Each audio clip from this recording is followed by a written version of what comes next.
May I request the general body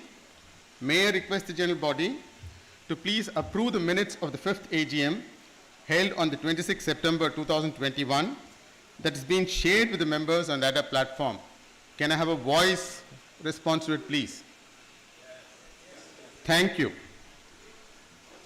We as Indians celebrated our 75th year of independence, so aptly titled as Amrit Kal Mahotsav, and have stepped into the 76th. May the pride and happiness of every Indian grow. Multicultural, multilinguistic, multi-faith, and with so much of diversity, we stand united as one AQUALILY, holding the same values and establishing equality, brotherhood, and fraternity. I take great pride and responsibility in seeing our AQUALILY as another shining example of what our country stands for. This is really a proud moment for me. And so I set the theme for this year. The theme for this year is trust. In truth, we trust.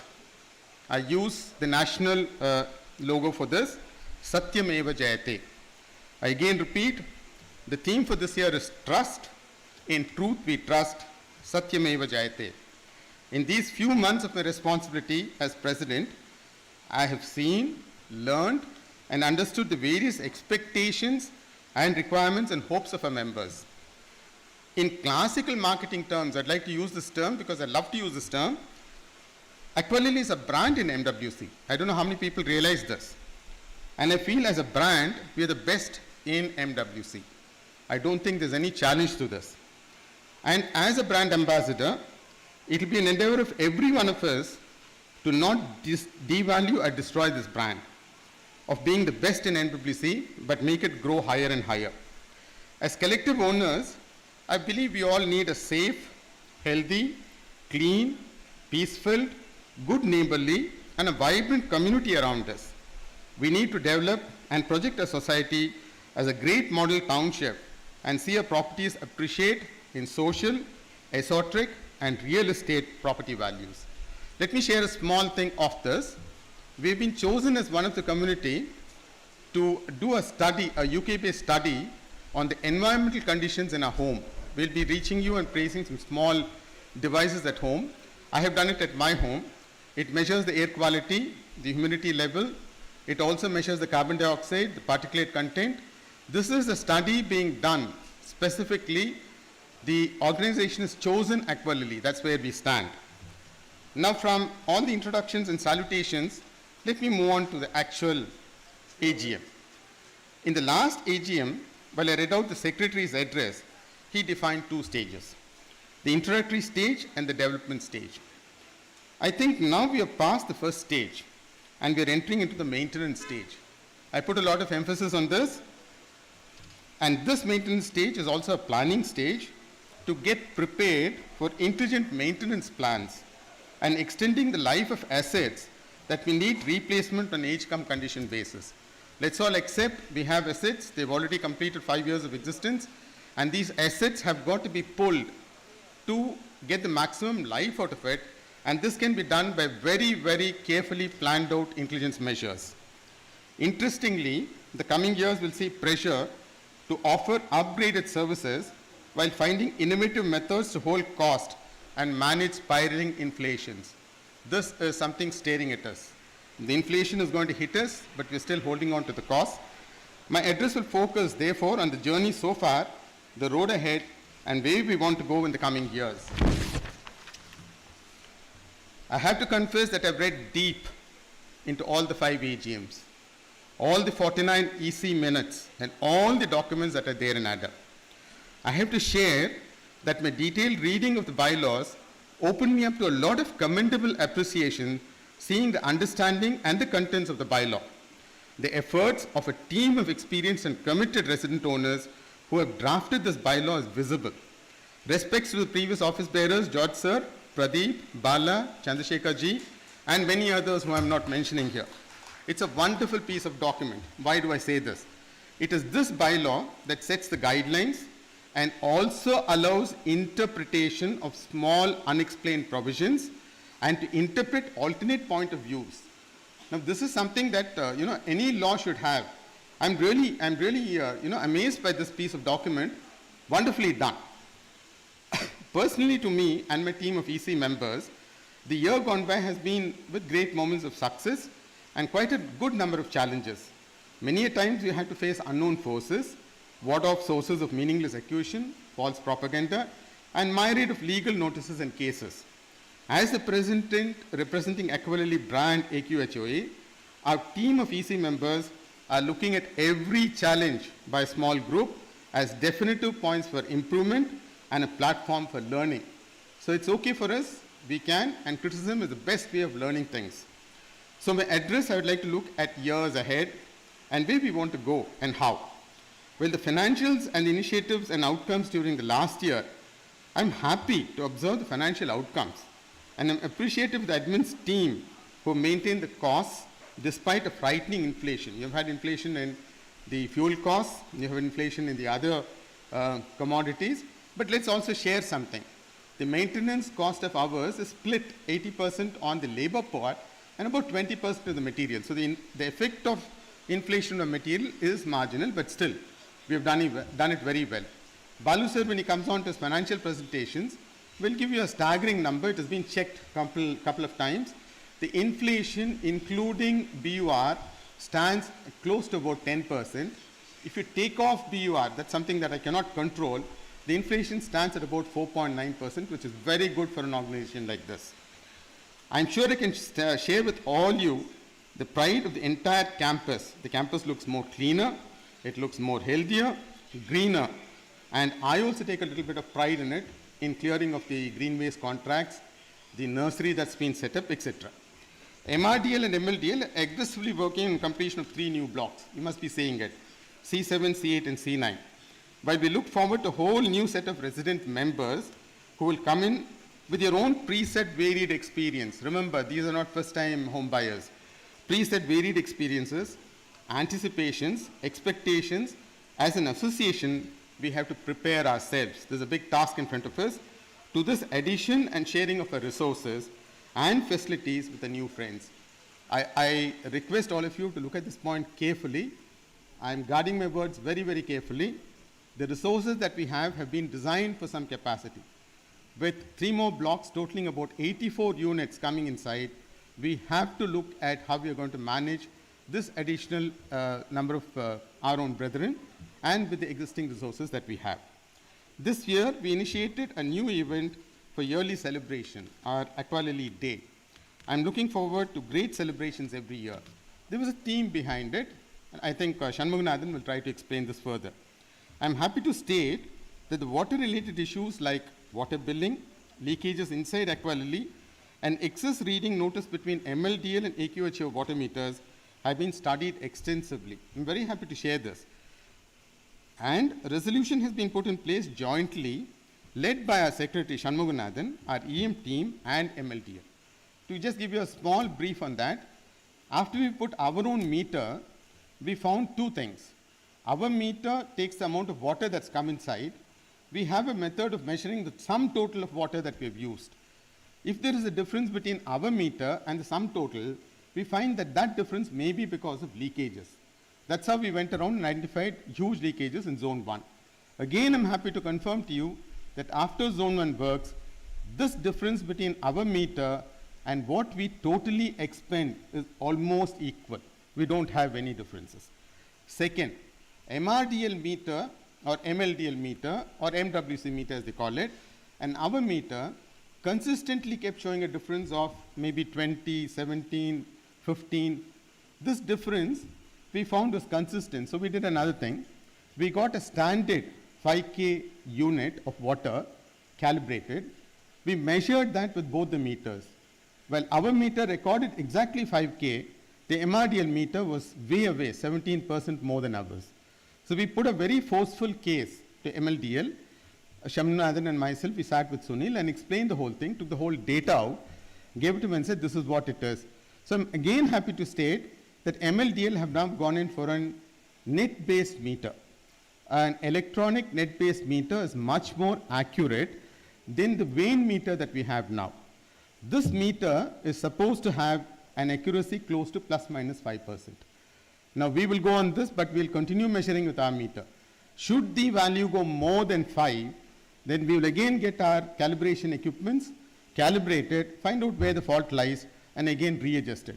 This is an excellent initiative that has been done. MLDL have completed replacement of bison boards for 13 blocks in Zone 3 and Zone 2, and works are in progress by MLDL teams to attend to seepage issues. We're putting a lot of pressure on them to get the seepage issues done.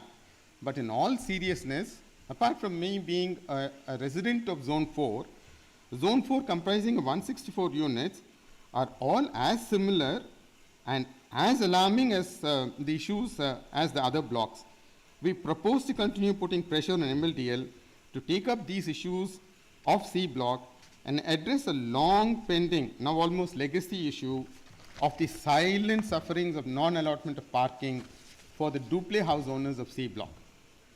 Perennial seepage issues, it's become really perennial in almost every block, and the scare of loose bison boards that may fall anytime is something that's really scaring. So we're putting a lot of pressure on that. As technology advances and more members begin to move in from diverse locations, when they move from diverse locations, they get their experiences inside. There's need for us to continuously upgrade our system. We have to move from this mechanical unit. We have to go for some automated. So we are now looking at technology to help us give better maintenance to our residents. What is that we are looking at? Again, very happy to share at this moment. Today we conducted an on-face voting for the Zone 1. For the first time, we experimented e-voting through a central platform, CDSL. The process, for the first time, for 151 members has been very successful. If this goes on, this can be a very good alternative. This could be a very good alternative for many other voting methods that we propose in the future. We are working on a better gate management system. I think all of us have got some pain points. The way the gate is managed, could we not improve it? Why does it take so much time? Why does my RFID fail often? Could we go around and attend this? Is there something wrong with the parent system or something wrong with the slave which is working with it? So we are looking at this very, very carefully, especially the security management, and we are also tracking the fault management. When we raise a ticket, how long does it take? Who is the technician who's gone and attended it? Is there any lessons learned? If the same fault is occurring again, can we cut down on the maintenance time? So these are things that we are working on. While I, as a technical person, am very appreciative of the current access-based allocation apportionment system, I'll tell you, this system is so robust. I have gone around and tested it more like similar to what doubts we have about an electronic voting machine. But I find the system stands to all the tests. But like an access system is something where a slightly non-technical or accounts-based person is not able to handle. So we are also looking at making that more user-friendly, maybe for an auditor, maybe for a statutory agency. So we'll be touching on what we're working on. We are working on migrating of financial schedules, etc., to the financial tools like Tally. Tally will have its pluses and minuses compared to a very robust system like Access. But Tally also opens up the ease of going to the system and opens up a lot of people who are aware of Tally. So even if someone leaves like Devendran, we'll have another person to replace. So I may not have a big gap that I have to fill up. There are clear roadmaps are being planned to get ourselves prepared for few big projects, interesting projects. There is a need to control expenditure and the increasing need to replace or renew our assets on age-cum condition basis. Please mark my words, 5 years, some of our buildings look as if they need a retouch of paint. Some of them need a relook at the sewage and the pipelines. Some of them need to recheck on the earth values. It is already the monsoon period. This is a place prone to lightning. So we have to make sure that the lightning arresters are working properly. So we need to go around finding innovative methods to manage spares. Now this is a very technical issue that I'm raising up in this AG. We have some of the best fittings, our bathroom fittings, our electrical fittings, but unfortunately these fittings are outdated. When something goes wrong with them, we are not able to get spares. So can we go for equivalent fittings, or can we look at stocking some equipment spares which fail often? So management of spares is something that I am putting a lot of focus on. Some projects that I wish to place before the AGM are, we are examining a pipe natural gas to all the units. Our project teams are also discussing with subject matter experts. So people have been coming, more than one, we've been discussing with them. And George sir, when we were having a discussion with him the other day, we were looking at the OSAR land, because everyone has that fear, like it's a gas inside and what if it explodes, what if something happens. So we're considering all this, we're looking at government agencies, we're looking at other agencies. Can we get piped natural gas inside? I am sure, I don't know, the spouses have really technical discomfort when a gas man comes. He comes right into your house, right up to the kitchen, and I don't know whether I can make the statement, there's also an extra amount I'm paying to him. Do I really have to do that? And there are moments when we ourselves have got into a trouble where you run around saying, have you got an extra cylinder? So a piped natural gas is one natural step we are trying to take. Similarly, when we looked at the energy consumption here, we find 3 areas of energy consumption which can be challenged. What are the 3 areas? UG sump, MCH, VCH, street lights, and these 3 are on a different metering basis. So what we're looking at is, can we look at these 3 areas? Can we look at getting better energy equipments here? Can we look at converting the energy here to solar energy? When you convert it to solar energy, maybe we can cut down on the electricity bills. There's another issue that I have been battling around for the last 3 years. We have quite a luxurious distribution of gensets. I think every zone has got a genset and this set and that set.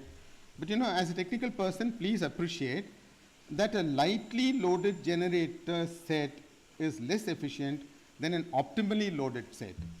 Now we also have additional sets. Now why should all these sets be running? We could have 2 sets and keep 2 as standby. Or classically, in technical terms, one old set could be made a Christmas tree from which I can take spares and maintain the existing sets. So for this, we are looking at the loads, we're looking at bifurcation, we're looking at reduction on the number of gensets, 1 to improve efficiency, 2 to increase reliability. Celebrations and participations, I have nothing but happiness to share. Members during various cultural events is a delight to watch. I wish some of you take part in it. The cultural celebrations, the Onam celebrations, it's such a wonderful thing to see.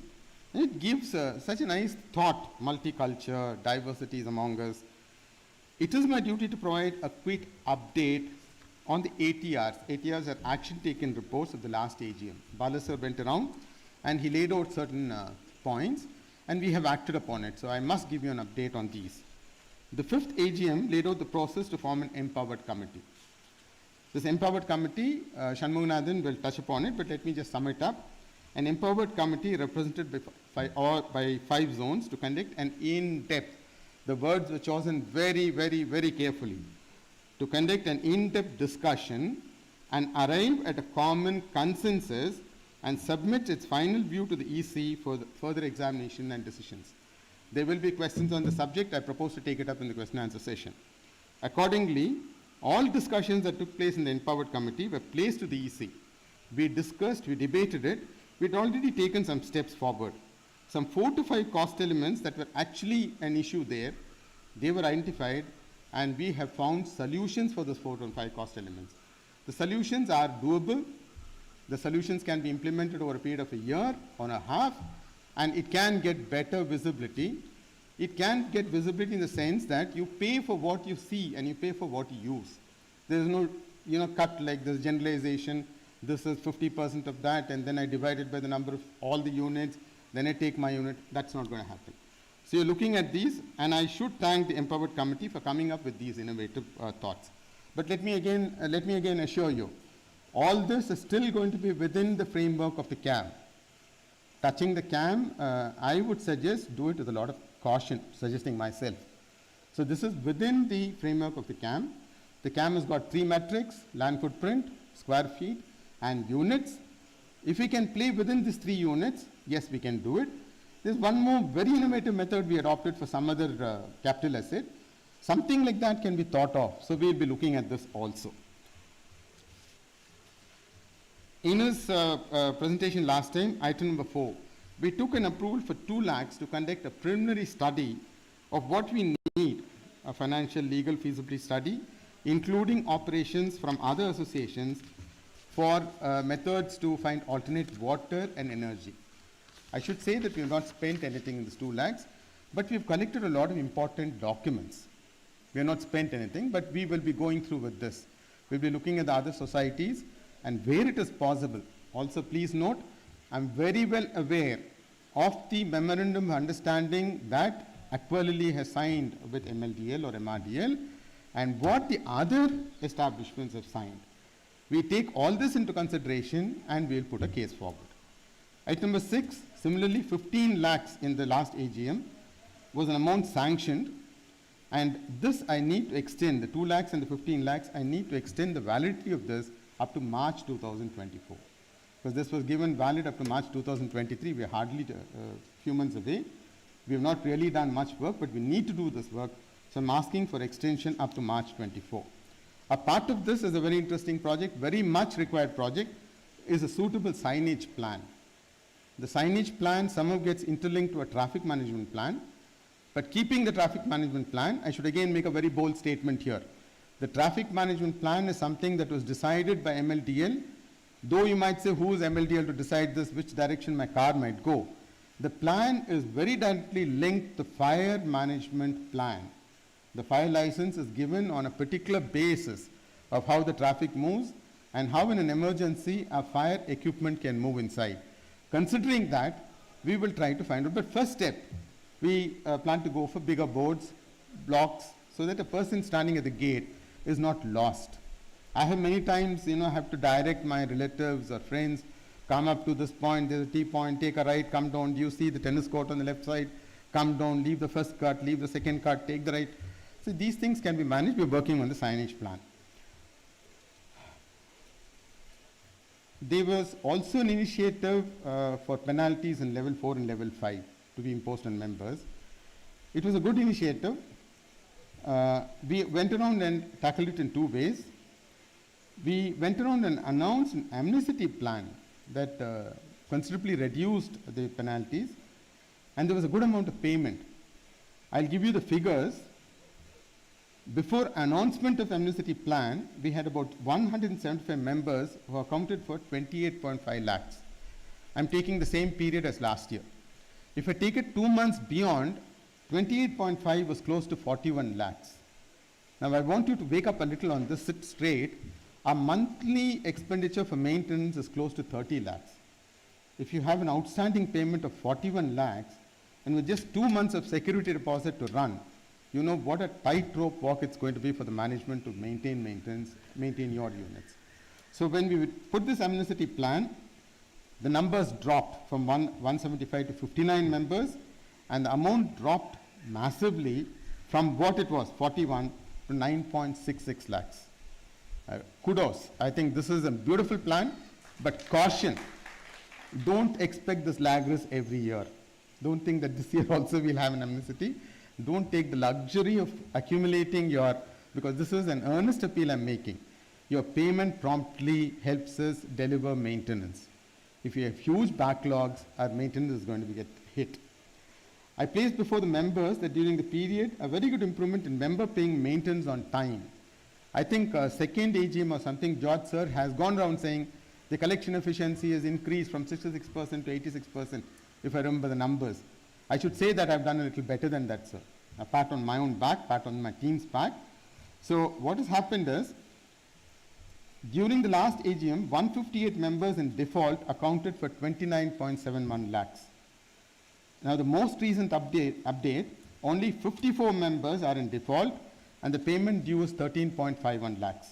Interestingly, just 3 members amongst this owe 8.53 lakhs.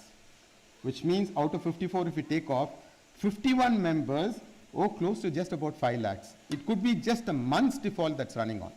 We're looking at encouraging on making a payment there, looking at, let's see how much quantum we can impose a penalty, can we look at it? So these are things that we are working on. Again, I wish to place before the AGM the special efforts taken by the EM team, front office team. I don't know if you have listened, the amount of discussions the front office does in collecting a payment. So the front office team, and my special appreciation goes to the EC and ZC member of every zone. Literally, door to door, they have spoken to every member who is in default. requested them, and some hardcore members, 3.5 lakhs, 4 lakhs, we've got them, we've promised them, and they have gone around and paid it. Kudos to these people. Item number 9, parking issues, particularly the allotment of second parking slot for several duplex houses.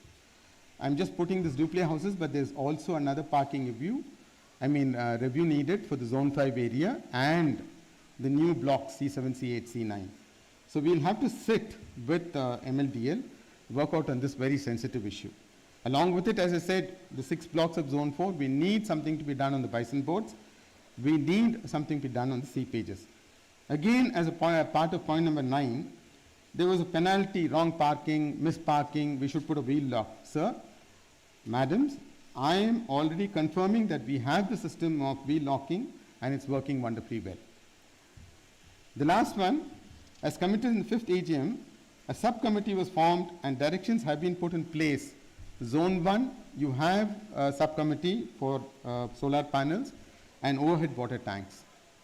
I think this is needed. Now, as we went around working on this, we find that while there's a very clear fit-out guideline for the apartments, a clear fit-out guideline for Zone 1 is not there. We're working on that. Much of what is there in the fit-out guidelines is general, so it can be applied. The uniqueness of Zone 1, they are independent villas, and therefore my doing something doesn't affect the floor above. Maybe it affects my first floor. However, structures, rooftop structures have to stand wind pressures or can be a threat to the neighbors. So we are looking at fit-out guidelines for Zone 1. With this, I'm almost coming to the end. It is my duty, and I'd like to take it as my duty, that there appears to be a lot of misunderstanding on the corpus, its interest and management by the association. May I stress upon all here that we are duty bound. We are duty bound to clarify these in detail, including the capex spending. I propose member keep their questions. I expect a lot of questions here to be addressed during the Q&A session today. I would like to take this a little forward. This is a very detailed subject. It takes a moment to understand, but then once you understand, the amount of things it opens up is tremendous. So in case we are not able to complete discussions on question answer here, I'll be moving it offline, and we'll have a special session with all the members where we'll clarify corpus interest, the way it is allocated, how is the capex spending done. This is an interesting issue, and all of you need to know about it.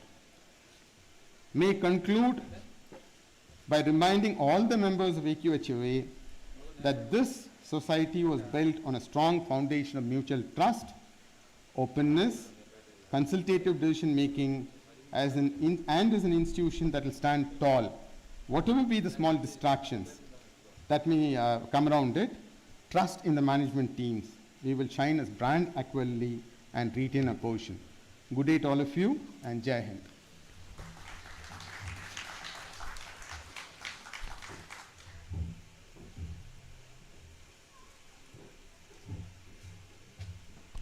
Thank you, sir, for the detailed speech. I now call upon our Secretary, Mr. Shanmuganathan, sir, to deliver his address.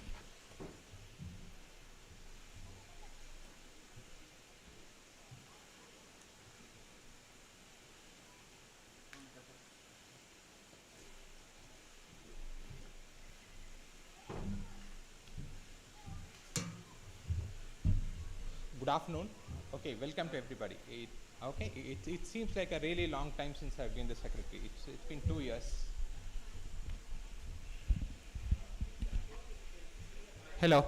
Okay, better. Okay, good afternoon. Once again. The presentation போட்டுருங்க தம்பி.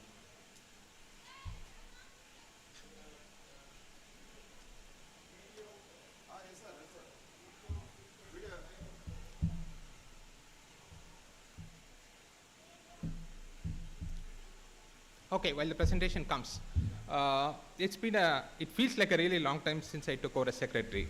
Okay, more than 2 years, but this is the first time I'm getting to address all of you. Okay, thank you very much for taking your time out to come and listen to us. Not only do I want to talk about what we have done, I also want you to understand the entire team behind us. All you get to see is office bearers and then maybe a few EC members, but there's an entire team behind, okay, that helps us with a lot of activities, people whose faces and names you don't hear. I just want to talk a lot more about what those people do, and that's the primary objective of my talk today. Okay, Mohan, you can put my presentation. Nanga varudha TV la.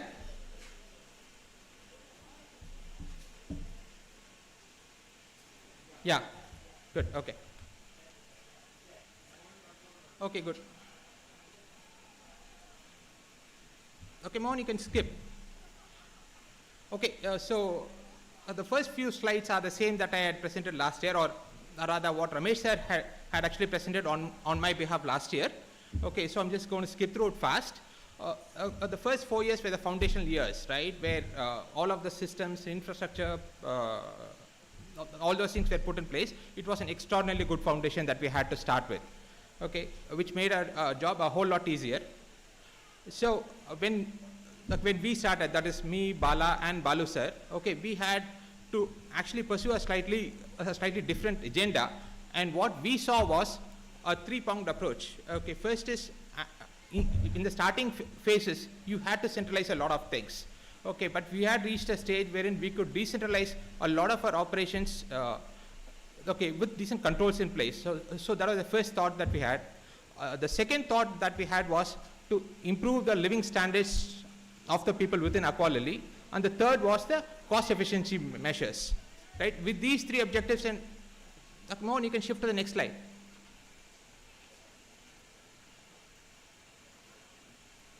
Okay, sir, size seriously. Something is wrong with it. Yeah, please. Okay. Okay, next slide, Mohan. Okay, so with these three things, every activity that we take up, okay, we look at it through the prism of these three things, and when it meets this criteria, we do take it forward. So the work that we have done in the last 1 year, I've divided into two buckets. Okay, one is what I see it as purely internal activities, and the other is external set of activities, and I've listed them in two columns. I'll go through these things one by one. Okay, okay, next slide. Okay, the first is the defaulters list. Okay, Ramesh has touched upon it, okay, but let me again talk about it briefly.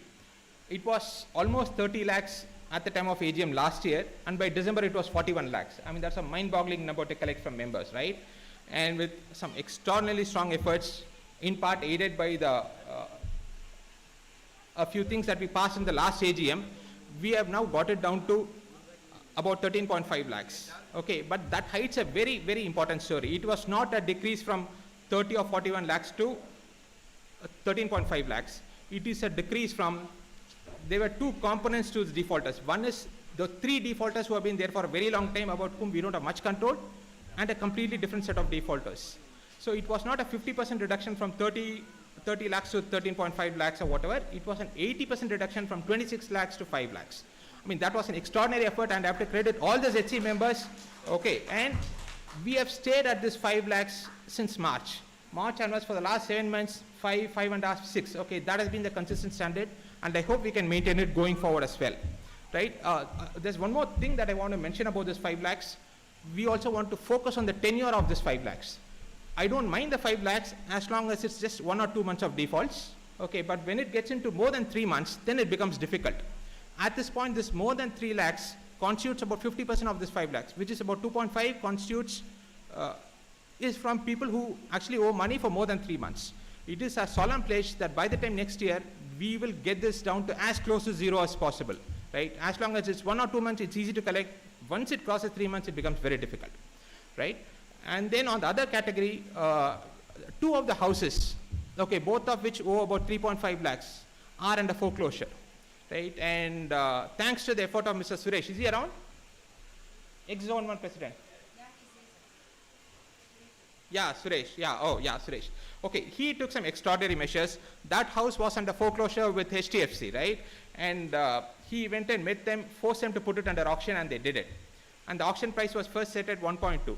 Absolutely no bidders for that particular price. He again met them, forced them to reduce it. They have dramatically reduced the price. Now our own members have actually bid for it.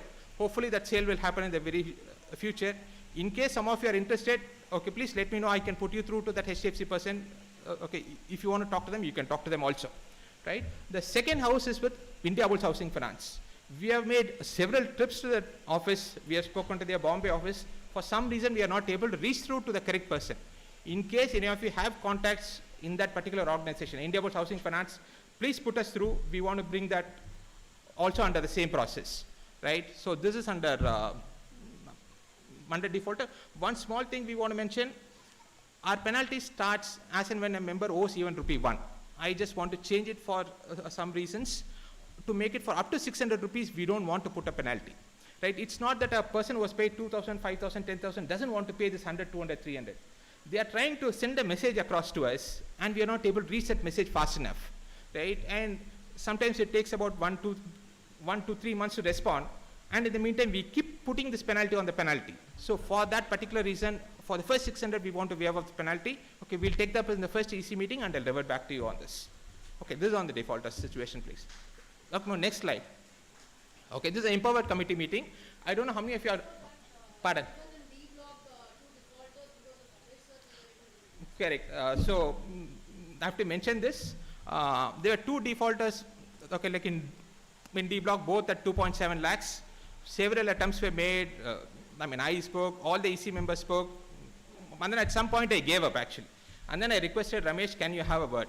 I don't know what he spoke. Okay, within a week, both of them paid. Okay, so that was an awesome job he had done. Okay, so yes, yeah, thanks Anama for reminding. Yeah, and okay, so let me move on to the empowered committee. For people who are new to AQUALILY, this empowered committee was set up in the last AGM. Okay, this was after Zone 5 joined AQUALILY. Zone 1 to Zone 4, we had agreed on a particular costing model, okay, and we were functioning. When Zone 5 came in, they had differences of opinion, fairly legitimate ones as I see it as. Okay, so we wanted to have a discussion with them on how to improve the costing model, take their inputs. So this committee was formed with 2 members from every zone. Okay, they had a series of 7 meetings, and a few proposals were put forward that I'll discuss in the next slide. Yeah, next slide. Okay, so that committee came up with 6 recommendations in total. But before I get into the recommendations, I want to explain a particular concept. Okay, there's an important distinction between allocation and apportionment. This I picked up from Mr. Sundaram. Is he around, Mr. Sundaram? Okay, so this he had written in a WhatsApp forum, okay? And I thought it was a beautiful explanation. An allocation is when it's a direct expense, 100% of it goes to a particular zone.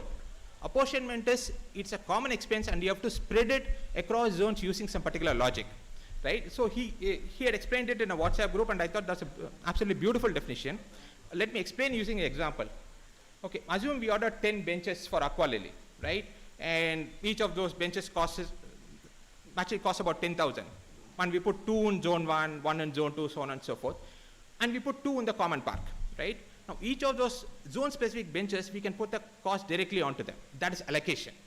But when you put something in the common park, you have to split that cost of 10,000 across all the zones. That is where we have to use some logic for apportionment. You can do it on the basis of number of units, land footprint, UDS, whatever the measure. Some logic has to be used, right? Now, if you look at the first 4 changes actually proposed, it is a change from an apportion model to an allocation model. Okay, that is a critical distinction that all of you should understand. Right? Let me just use the first line as an example to explain. This is for the EB power cost for our UG pumps. Every zone has a set of 2 pumps. So there are 10 pumps in total. And there's a single EB meter, right? Now, how do you divide the single EB meter across all 5 zones? The previous logic used was that we just divided on the basis of number of units, which people thought was unfair. And so a better logic was proposed, which is divided on the basis of the amount of water consumed, which is a far superior rational as compared to what had been used before. Okay, but an even better one would be to fix zone-specific meters, right? So fix 5 EB meters, each zone pays for it. Okay, there's no need to use any logic, right? So we move from an apportion model to an allocation model, right? Where nobody can question this amount at all for, in the future. So that's the first logic. You can extend the same logic to 2, 3, 4 items also there. Okay, we are moving from apportionment to an actual base costing as I see it as. Right, the 5th one on the line, I can't read it very clearly. Okay, can somebody read it for me?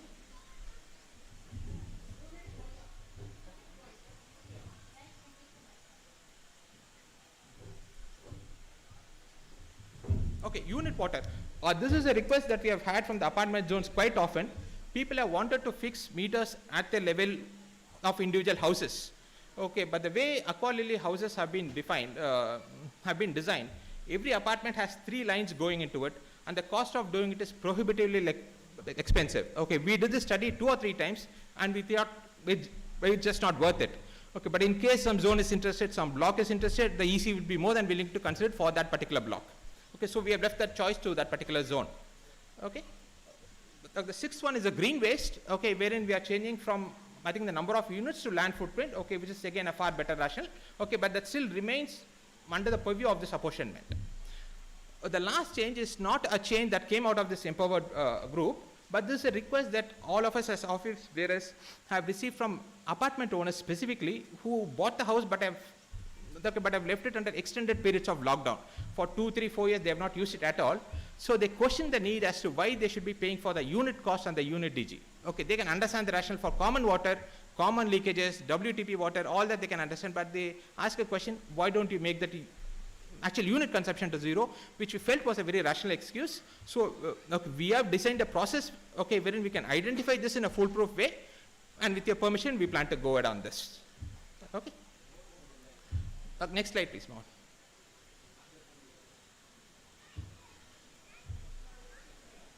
Okay. Next is, how are we going to implement this? Now, Ramesh had actually touched upon this. We are going to make a couple of system changes. First is, we are going to change from ADA to MyGate. We should have done these changes about 4 to 6 weeks back, okay, but because of the AGM, we just kept it in abeyance. We'll start on the process at the earliest. So the first change is going to be a shift from ADA to MyGate, and we are going to keep the existing MS access-based system as is. As part of phase 2, we are going to have MyGate and hopefully Tally or an equivalent system with the existing apportionment logic. For a period of 2 months, we want to run both these systems in parallel, okay, just to ensure that we have captured all the intricacies of the existing system in the new Tally system. And as part of phase 3, all of those 6 or 7 changes that I described in the previous slide, okay, we'll make it in the new model. So this is the timeline that we're thinking about. Probably about 6 months is the overall timeline that we have in mind. I also want to make 2 other promises at this particular point in time. A lot of questions have been asked about this MS access system, stating it is it's actually shifting costs from one zone to another zone, etc., etc. Look, I started my software doing access coding, and I've seen this. Okay, it's an exceptionally well-designed system. Nothing of the sort is happening. Okay, I can almost challenge anybody to show a single place where this happens. Okay, we have seen hundreds and hundreds of data. Nothing of that sort is happening. I can promise you that. Okay, but despite that, okay, given the fact that all this concern is there, when we shift to this new system, we will put the source code for this cost apportionment in the public domain. That's a promise that we make. Okay. And the second promise is, as and when the cost apportionment happens on a monthly basis, we will also generate an auto-generated system. That report also will automatically put it onto MyGate at that particular point in time. This is a report similar to what we have been sending earlier, okay, with about 14 to 17 line items. Okay, the one that we have planned for has a slightly greater level of detail, maybe about 30 line items. This will automatically be generated by the system, and we'll put it on ADA. We hope to do it, say, after we complete this, all of this exercise. Okay, maybe within 3 months of stabilization, we will put it out. Okay, this is another promise that we are making. Okay. So let me move on to some of the fun things now. Okay. Library. This came as a request from some kids. Some kids came to my house actually. Okay, and they said they wanted a library. Okay, and then when I met them, for what purpose? No, sir, we just want to sit and read in some place. Okay, as a group. Okay, and then of course I called upon Anu ma'am to meet them, and she had a series of meetings with about 15 to 20 kids, and they outlined their requirements to them. So that's how this entire library project came about, and I'm happy to tell you we didn't spend a single rupee to buy all those books that you see there. Everything came as gifts and donations from our own members here. And is Sam here, Samuel Prem Kumar? Sam is not here. Okay, he gave the single largest donation. Okay, and exceptionally good share of books from National Geography, as well as some very, very interesting books. Okay, so I thank Sam and all others who gave this book donations. As part of that, there was also a plan for literary club. This was actually a thought that had been discussed between Mr. Ramesh and Mr. Jaishankar about 6 months back, but for some reason it actually did not proceed. And the solution to that came in the form of Janet here. Okay, so the first thing she asked us, sir, can we start this club? I mean, okay, this was almost like a godsend to us. This was something that we had thought about, but we didn't start because we didn't have somebody full-time to anchor it. Since she offered it, okay, we gladly took it up. She has outlined a whole lot of stars to do and some magazines to buy and all that. We will very soon launch this literary club, okay, under Janet. Okay. Okay, next slide, please. AQUALILY Day. Okay, so this was a day we thought wherein we can just meet all of our members, okay, with no particular agenda. Okay, members can come and talk to us about what they feel we should do. Okay, so this was the primary objective, okay, behind AQUALILY Day, and we thought we'll keep it as a Sunday after Independence Day. Around the time of Independence Day, we organized a lot of competitions, quizzes, debates, sports running, etc. So on this AQUALILY Day, we actually honor all those the kids and prize winners. Okay, but it's also a day wherein we celebrate our diversity, right? We are extremely diverse, okay, like in all forms. I mean, language, economic barriers, etc., etc. This is a day when we should be celebrating this diversity, and that's the origin of this AQUALILY Day, and we hope to do it every year going forward. Yeah, next please. Doctor's Day. So this came about almost as a personal requirement of mine, wherein for every small thing I was going to Chennai. Okay, if I wanted to see an ophthalmologist, I had to go to Chennai. Some neuro guy had to go to Chennai. So we thought, look, Chengalpet may not have the best of infrastructure, okay, but in terms of good quality doctors, I'm sure there are plenty of doctors. We have not been able to identify them. That's all. So we started this as an initiative, and I requested Dr. Ravi to anchor. I don't think he's around here. Okay, so he took it upon himself to okay, to do this activity, and as usual, Jeevan, okay, which has been the mainstay of all the healthcare support that we have received, started this activity, okay, wherein Dr. Kala, okay, she got a group of preventive medical specialists to talk to us. Okay, Dr. Kala is not there, but Mr. Balachandran is there. I think very few people will know Balachandran, so maybe you should stand up and identify yourself, Bala. Okay, so okay, they had organized it. Now, I personally have had very good interactions with some ophthalmologists here. Okay, there is a ENT hospital at Chengalpet. Okay, it's an extremely, it's not a very sophisticated setup. Okay, but the ophthalmologists there are excellent. Okay, and then similar is a case. I don't know how many of you have been to this Karpagavanagar College. Okay, there's a neurologist there, who's an excellent guy. Okay, he's almost a Dr. House equivalent. Okay, like if you know what I mean. Right, my father-in-law had a specific problem. He had been to the best of specialists in Bangalore, best of specialists in Chennai, and they couldn't track that problem down. He goes to this guy, 2 days the problem gets solved. Okay, and he doesn't see a report, he doesn't ask for an MRI, nothing, just observes him for an hour, and he does some tests. And there's an excellent cardiologist that Ramesh sir knows. So it's a question of introducing us people, okay, to the doctors around here, and we plan to do it on a quarterly basis going forward. Okay, so that's the idea behind doctors around us, and Dr. Ravi will be initiating this. So in case you have any kind of ideas, suggestions, please reach out to him. Next slide, please. Okay, this garden committee, I can't speak enough about them here. I mean, they have done an exceptional task, and they work round the clock. Okay, we had thought about this nursery last time around, and we could not get it approved. Okay, the budget was for 2.5 lakhs. They came up with this brilliant idea wherein some lot of pipes are actually lying around waste. They just asked if we can use it to do our own stuff. They even offered to sponsor the nursery themselves. I said that would be too unfair. It's okay, just use it.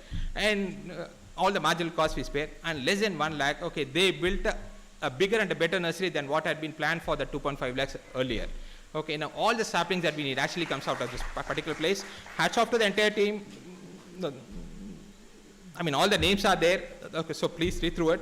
Okay, I think they actually deserve a big round of applause. Okay, next is the cultural committee. It actually gets better with cultural committee. Yeah. Yeah. So cultural committee is another exceptional team, I would have to say. On some of these programs go on for 2-3 days, right? And they are there till 11 o'clock one night, and the next day morning at 6 o'clock, I go to sleep at 9 o'clock. Most of you know that, right? But the next day, I get up early, and I go there at 6 o'clock. Shruti will be there cleaning, organizing these people. And then I'll ask her at what time did it end last night. She said 11:30. I mean, it's an incredible amount of commitment that these people show up. It is like absolutely stunning that I can get to work with these kind of people. In fact, I have to say something about Shruti. Her sister actually met with an accident and she was supposed to go, but she stayed back simply for the AGM. Okay, I mean, it's like an extraordinary commitment from these people. Okay, and again, Shruti, please stand up and identify yourself, please.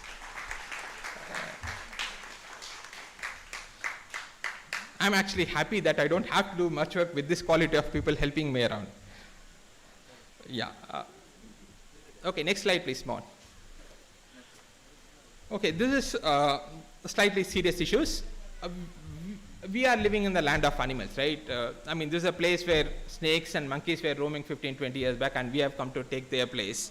So maybe some of you could argue that, okay, we should not chase them away, but still living with them is not all that easy. So we have identified partial solutions, at least in case of monkeys. Okay, we found one organization that's extremely adept at catching the monkeys. Okay, they work with the forest officer, inform him, when they catch these monkeys, safely transport them to a forest 30, 35 kilometers away and then leave them.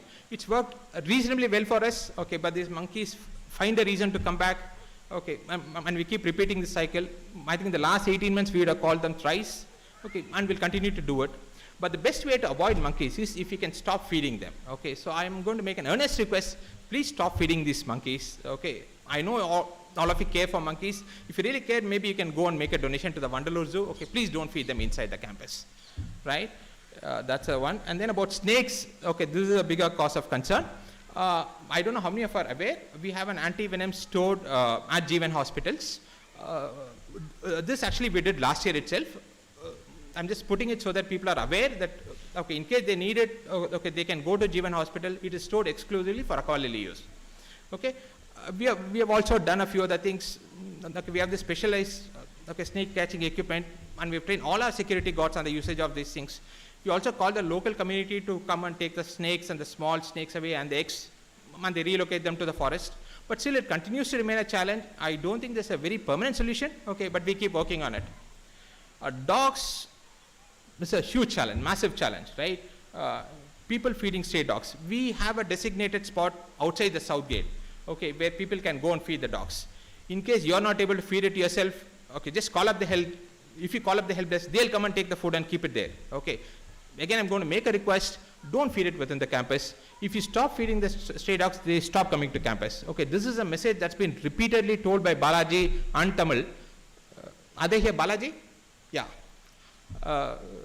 Okay, both have exceptional knowledge, okay, on this particular issue. All they are requesting is, okay, don't feed it within the campus. If you want to feed, okay, just give a call to the help desk. Okay, they'll take the food and leave it outside the campus on your behalf. Like, you don't even have to walk up to the south gate, right? So, if you want to discuss more about this, we can do it in the Q&A session. Okay, efficiency measures. I don't want to talk too much about this. Okay, this is how we reorganize the work, the force to save costs and all that, and also preventive measures, and also some issues of preventive maintenance. Okay, Mr. Ramesh is far more equipped to talk about this issue than what I can ever talk. So I'll just skip this particular topic and then go on to the next one. Challenges, we have a huge set of challenges ahead of us. The number one issue being security. There have been too many of these process violations, okay, too many people coming in through the north gate without controls. We have been working, a big part of the solution is going to be MyGate. We have also have that fingerprinting solution bought, okay, we hope to implement it. Handyman has also promised to improve their processes. With these three things combined, hopefully we'll have a more secure system, say by January or something like that. That's a target that we're working towards. Okay, we have a few other issues, and I'm sure all of it know very well, so I'm not going to expand on those things here. Yeah, please, next slide. Okay, water billing settlement. Yeah, actually Ramesh sir had expanded on this, so I'm not going to talk too much about it. Okay, with the exception that I have to say that we have about 25 lakhs saved, okay, only on account of this particular measure, okay, which we will adjust against your future billings, right? And I have to thank Jawahar. Jawahar, please stand up yourself, please. Okay, so we had two sets of meters, right? I mean, one meter actually showing a value A, and then one more meter showing a value B. How do you know which is the correct meter? And then we stuck around and and he's like exceptionally talented, like in the space of this irrigation facilities, all these things. So I just called him, and then within 5 minutes we had a solution. Okay, we did it twice. We called up MRDL, look, we are going to do a test for the third time. If you want, you can come and see it yourself. At that point, they had no way to actually refuse what we are requesting for. So they accepted to a refund. Okay, this is by email. As soon as we get the legal settlement, we will actually looking at adjusting against the future bills. But this 25 lakhs is saved. Okay, that is guaranteed. And going forward, on a comparable basis, our water billing will be lowered by about 20%. That's my guess. And actually, what I mean by is, if we had paid 65 lakhs for water last year, okay, this year we'll pay 53 lakhs. Okay, but we started only only from October, so it's going to be a bit lower. Okay, but I presume you all understand what I'm talking about, right? Okay, next slide, please. Okay, Zone 1 water pipelines. This was a big issue for Zone 1. I don't know how many others, how many of you others understand it. All apartments have a water tank, right? But villas, okay, we don't have a water tank, and we are dependent on this pipeline 24/7. And if there is a leakage, we have to stop it. Okay, then we don't get water supply at all, right? A lot of legacy issues, and I have to thank a couple of people. First is George. George, please. Yeah. Thanks, George. First is he got an extremely good engineering team to design the new piping system. Okay, this is what is called as a ring main piping system, right? So even if you have to cut off a water supply, only about 10 to 15 houses get actually impacted, and all other houses get normal supply, right? Absolutely beautiful system. George also negotiated with the Mahindras to get this done, right? So again, thanks a lot to George for this.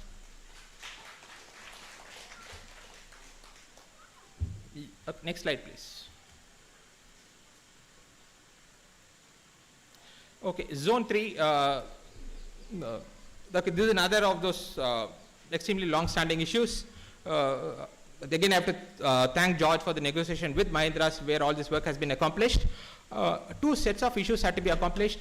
The one set is where they do all the work inside the bathroom. That is about 95% complete. Okay, and the work that has to be done externally on the seepage front, okay, they have started. The progress has been slow. Okay, but we promise that we'll put all our efforts to ensure that is hastened, right? And one special thanks to Anu ma'am. She single-handedly ensured that every house key was got, right? All the work had to be done inside the houses. She called up each and every member where the house was locked, okay, ensured that the key was sent to her. She personally supervised each of those houses. An extraordinary piece of work, I have to say. Yeah, thank you. And okay, update on legal cases. Look, this is a rather extremely emotional moment for me. When I took over, this was not the least that I had anticipated, right? Now, okay, we had elections for Zone 1 today, right? And there were 4-5 candidates, A, B, C, D, E. Quite independent of who won, I see AQUALILY is a winner, right? I mean, we had a democratic process, okay, wherein we can resolve our issues. All of these elections, okay, were contested on some issues, and all the members expressed their preferences, right? So it's a victory for AQUALILY as I see it as. But in case of these court issues, quite independent of who wins, AQUALILY is a loser, right? One side is going to be very disappointed, and I don't particularly like this, right? And I don't know how many of you have seen this film Few Good Men. Okay, that's one of my favorite movies. I would have seen it 25-30 times. As they say in that movie, the facts of the case are beyond dispute, right? All the court documents are there in the public domain. Okay, our response is there in the public domain, and the rebuttal is also there in the public domain. I request members to reach out to the concerned person. If we can bring about a rapprochement without having to go to court, I would be more than happy. In the court, as I understand, as a lawyer says, it's going to take 2035 for this issue to be resolved. Another 10 years. I mean, what are we trying to fight for? Who is going to win? Who is going to lose? AQUALILY is going to be the loser on all of these cases. I request the other parties, okay, to come forward. We can sit and sort out these issues. If I had made a mistake, I don't mind apologizing. I have absolutely no issues about it. Okay, and I'm sure there are a lot of common friends. I request you to take up these issues with those members. I'm actually available 24/7 if you want to discuss these cases, understand the cases fully, discuss with the other concerned parties, and I hope we can close this without much more hatred that is going to develop between us going forward. Yeah, I hope this is the last of the cases. External changes, okay, it's got mostly to do with actually dealing with MRDL. I think we have a good team in place. I think we'll focus, we'll continue to put pressure and get things done. Whatever has been done for D block in terms of seepage has to be done for C block also, as well as the bison board issues. I don't know how many of you are aware of the zone 1 pipe issues. All of these electric lines have been put in the, have been laid in the private villa areas, like in most of the villas. Okay, like in about 60 to 70% of the villas, all these have to be shifted. So these are big issues that we have to take up. We have written to Mahindras, and we are hopeful that we'll be able to take it to a closure. Next slide, please.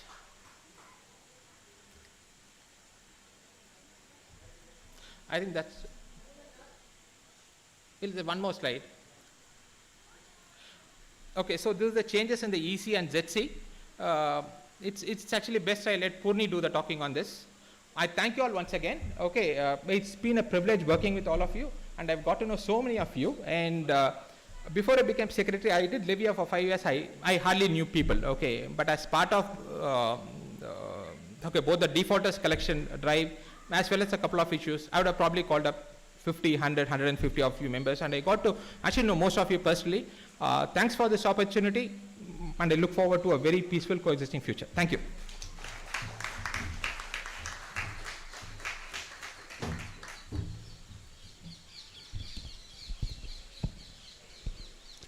Good evening to one and all present here. My name is Purani Mariyappan, and I was appointed as the election officer for AQUALILY elections 2022.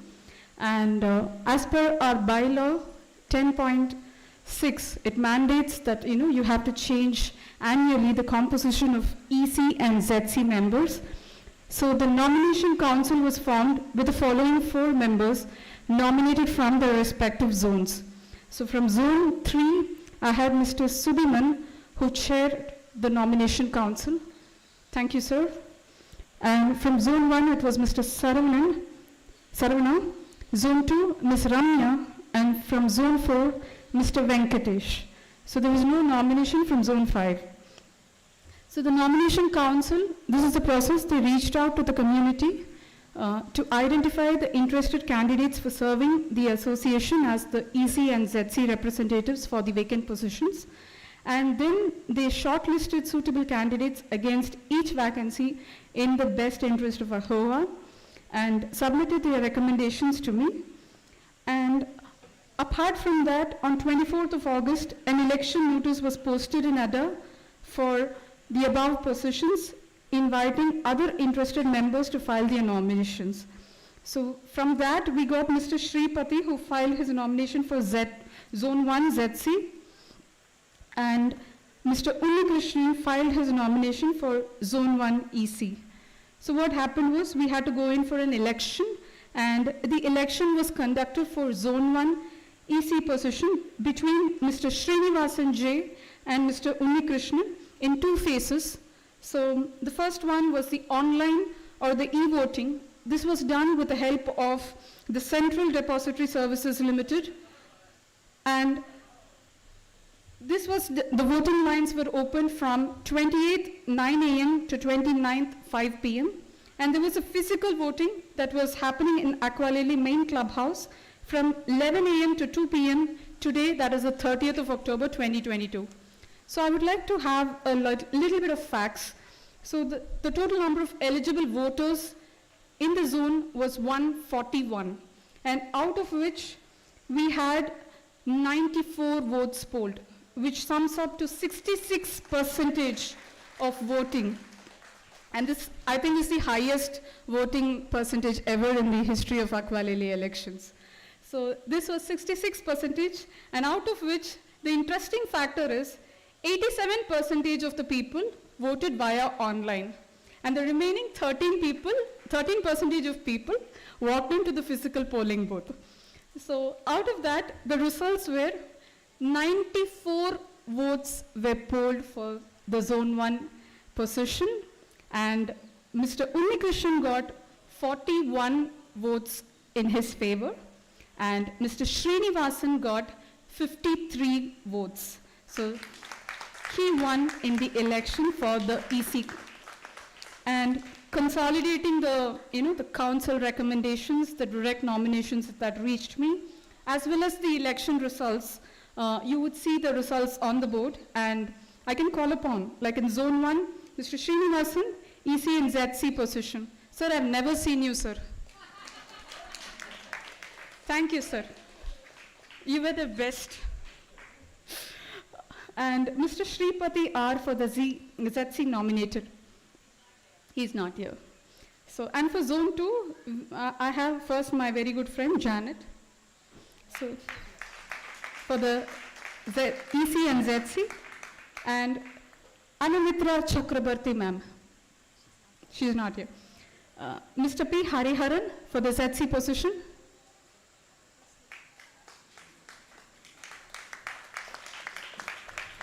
And for Zone 3, Ms. Anuradha B. for EC and ZC. Mr. Siddhalingaya for EC and ZC. Mr. Ramasubramanian P. for ZC. And from Zone 4, we have Mr. Subramanian J. for EC and ZC. Mr. Sridhar N. for ZC.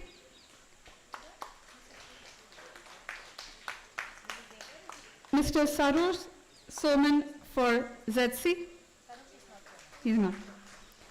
Ms. Christina R. for ZC.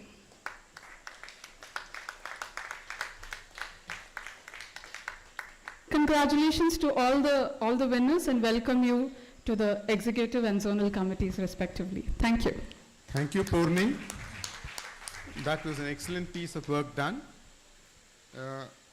It's my next duty to actually, install all these members. But before I do that, with the existing members, I request the treasurer of AQHOA to move the resolutions for adoption of the final audited accounts for 21-22. In addition, I'll also ask him for confirmation of the auditing firm, KGS Subramania & Co., for another period of 1 year, the statutory auditors for us. And I would also like to mention, with a little bit of a heavy heart, that Balu sir, as we very fondly call him, will be stepping down after this AGM. So it probably would be his last speech as treasurer. I would like to place on record his valuable contribution. Even if Shanmugam and me sometimes start getting violent with a lot of argumentative discussions, he's one person who puts us down. But the world is a world of digital pairs. So like everything, there's Senthil Gaundamani, there is Laurel and Hardy, there are pairs like this. So I would be failing in my duty if I do not pair him with one more person called J. Subramani. So, sir, please go ahead with the presentation. Statement. Shall I start, sir, with your permission?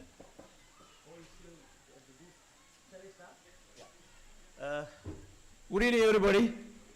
So it's more of a vote of thanks now before the final thing rather than now presenting that. Actually, the accounts are numbers, but I don't believe in presenting the numbers because you might have seen the balance sheet, income and expenditure, all schedules, everything, because it was circulated almost 1 month back. But still, I don't want it to be a ritual. I just wanted to highlight certain things which I think I should share with you. So that is the way I think I made a presentation. Put it there.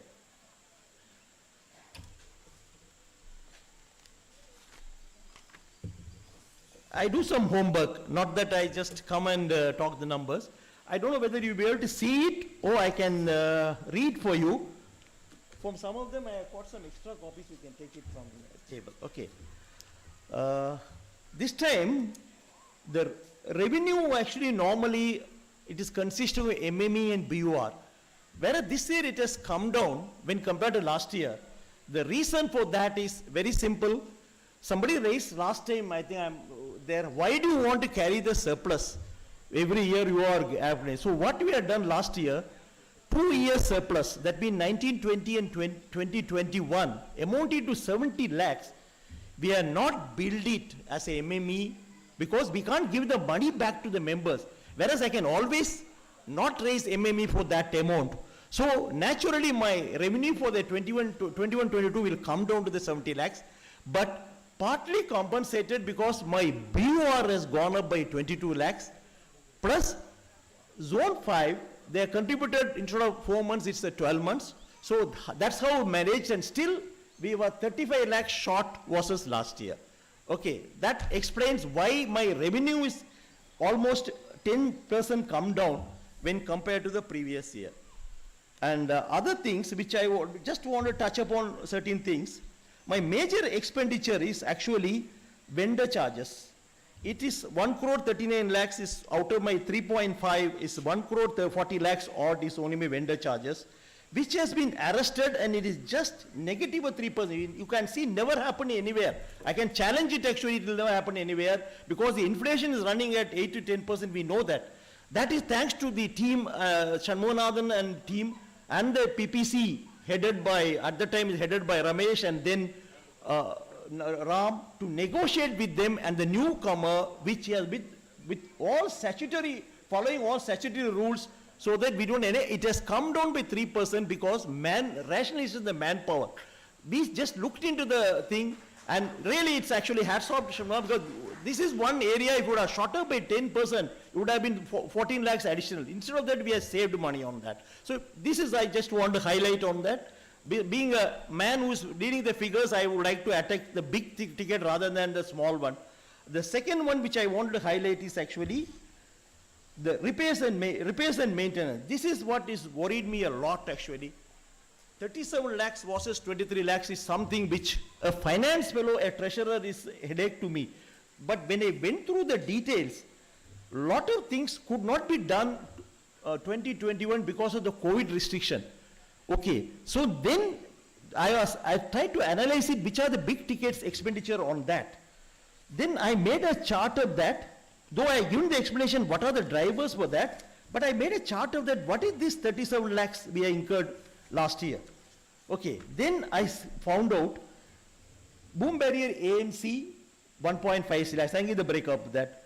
Payment to gym, swimming pool and WTB operator, that alone is 6 lakhs. Because most of the time, last year because the swimming pool was not operating, gym was not operating, so we never used their service on that. When everybody up and running, so it has to be done. These are all things which has been contracted with them. So we spent about 6 lakhs for their payment to these 3 guys on that. Then salt purchase for the for the water treatment plant, that is 4.52 lakhs. Then housekeeping material 3.7. It's not that I'm telling increase over the previous year. I'm giving the breakup of 37 lakhs. What are the cost which is built up on 37 lakhs on that? Then swimming pool chemicals 1.7 lakh. Civil work, lot of civil work was done for this because for the COVID we couldn't do it. We had done it, carried out the civil work. Painting was done for the club and other things. Then other thing which you have done is actually all these Sarah boards for the zone 3. Actually, this is again, I'll tell you, most of the expenses are zone specific is allocated to zone thing. Zone 3 got a major hit because they changed all the Sarah boards wherever the missing boards were there. Plus, they also spend money on fitting the top floor, that the water seepage to arrest that, doors repaired, all. So, these are all the expenditure which is, if we are adding all of them, it will be almost 31 lakhs. So I am now, as a treasurer, I am satisfied this money, mind you, this all expenditure all to be passed by PPC. Nothing can be spent more than 10,000 rupees without a purchase order. So to myself to convince him, yes, this money has been spent, it's a necessity, is not nice to spend, it is the need to spend. So that is what I paid more attention on them, did the full analysis. Probably when you Q&A, if somebody raises, I can share individual detail on that. Then one more point I would like to highlight it here is diesel and the water. We talked a lot about the water. I don't want to talk about the water. Water is purely on the basis of the consumption. So it is again 4 months and 1 year for the zone 4, zone 5, plus the extra water consumed is much more than the earlier year, 2021 was 21-22. And out of that, which Shanmugana mentioned is, part of the 25 lakhs is what will come back to members. We'll decide how it will be getting back to you. That 25 lakhs, which we are not paid to Mahindra, though we kept a provision for that, we are not paid it. That money is available at any time, which we'll take a call what we'll do on that.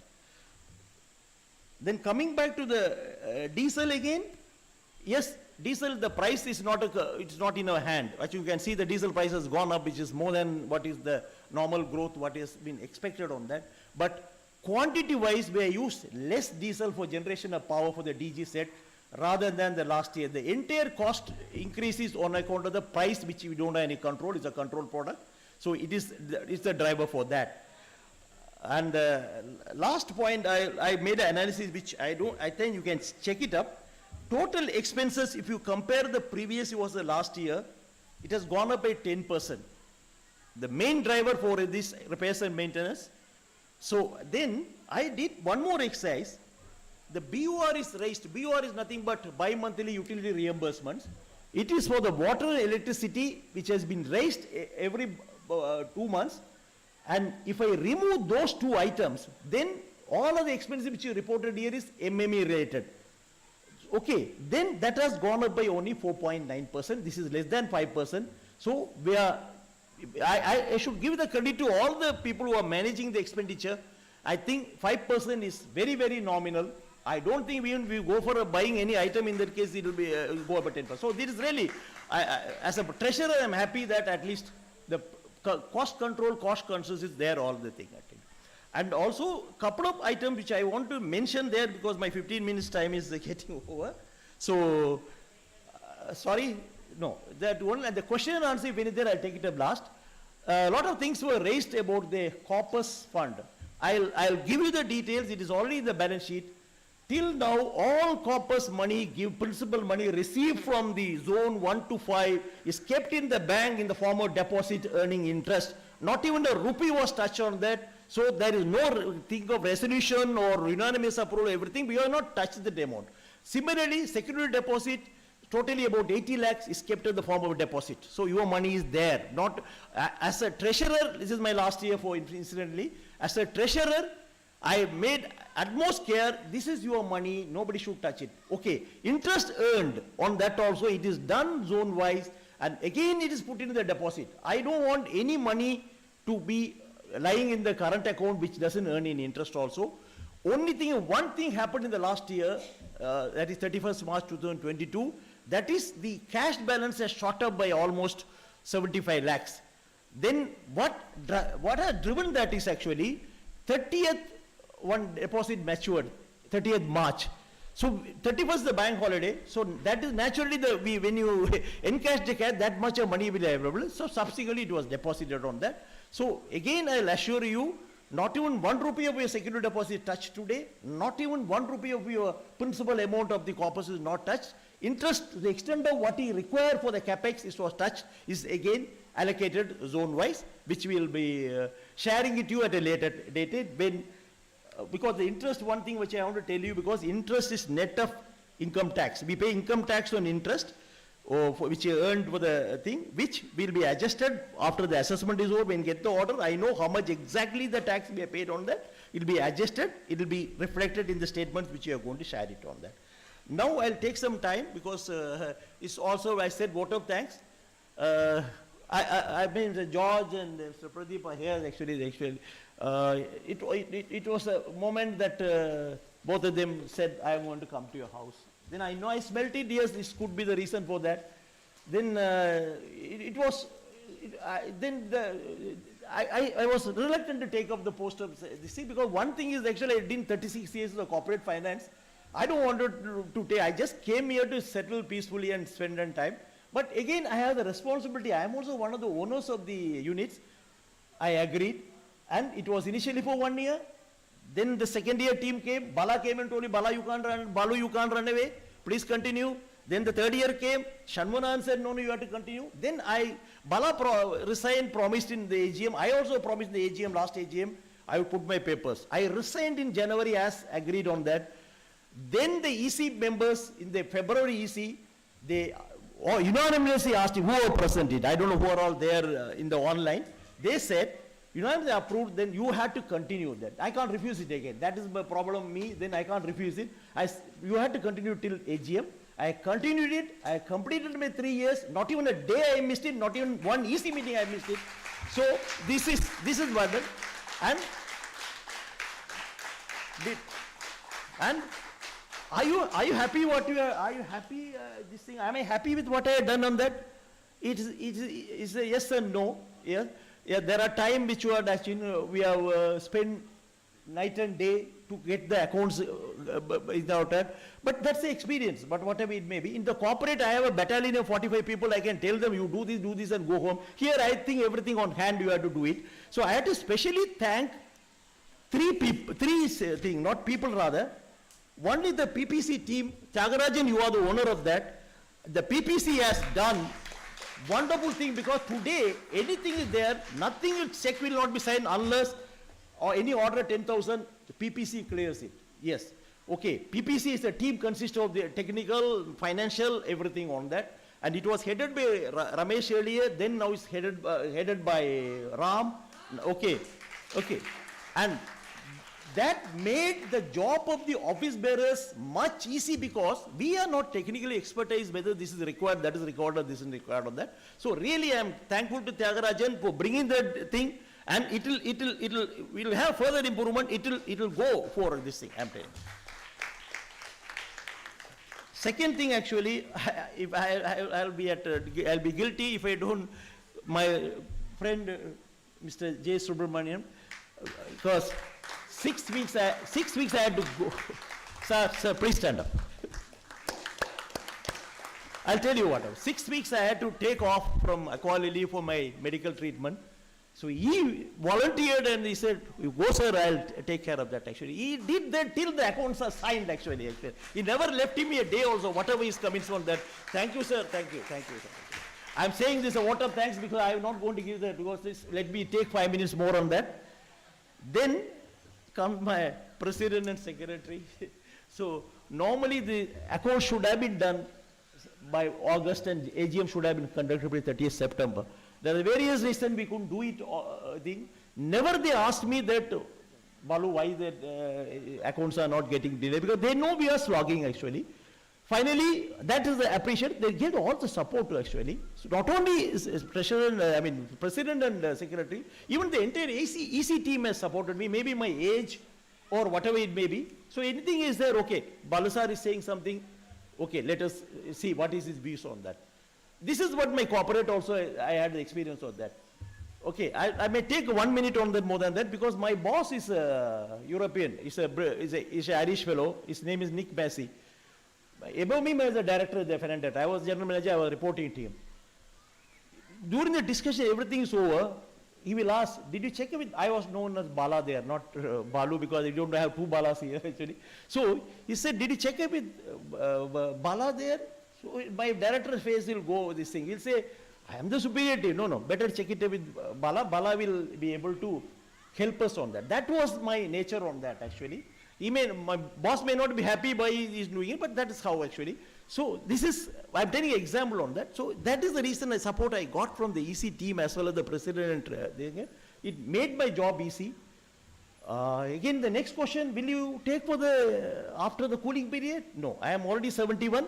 Let me peacefully reside here and complete my job on that. And I'm just leaving other things, any question and answers on the accounts, balance sheet, notes and all. We'll be having a separate session. So thank you very much all. So it will be like a farewell meeting for that. Yeah. Thank you all.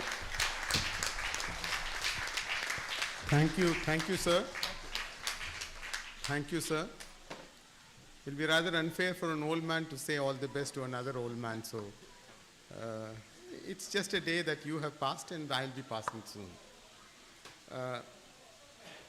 There is a small ritual that has got to be done. we'll have to formally install the new elected EC and zone committee members. I think the introduction has been done. So the introduction has been done, and may I request the members, I take your approval. Could I go around and install the new EC and the ZC members? A voice at least? Yes. Thank you. This is also the time when I'll have to place on record our deepest thanks and appreciation of the contribution of the previous members. Everyone have done their part. Like I believe my strength is 15 hands here, and I have 15 hands who go around, and maybe what you see is a resolution and the outcome, but what you don't really see is the amount of arguments and disagreements between any point that we raise, which is very healthy. So I would thank the outgoing members. I would also be requesting the outgoing members to continue helping us, because their experience is of immense value to us. With this, sir, I would move to the next item of the agenda. We would put our resolutions to vote. I have already asked you for accepting the last minutes of meetings. Now, can I put to vote the adoption of the audited annual financial statements FY 21-22? You can raise your hands, and if I see, yes. Do I take it as approved? Yes. Thank you.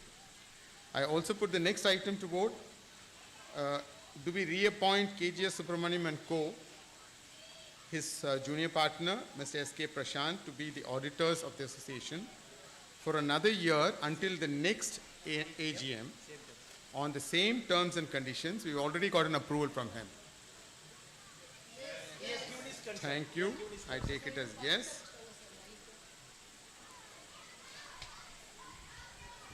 Now I have the last item for the resolution. I mean, this is an item which at the moment I'm keeping it a little vague. I'm keeping it a little vague because I do have certain items under it.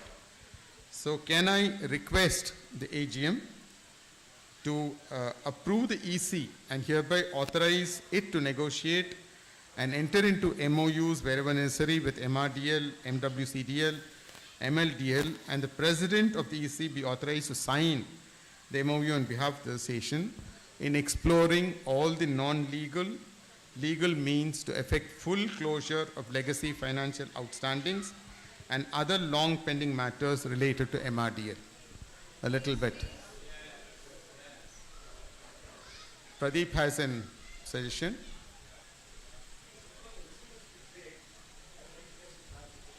Yeah. So. Yeah. Okay. So, good evening, everyone.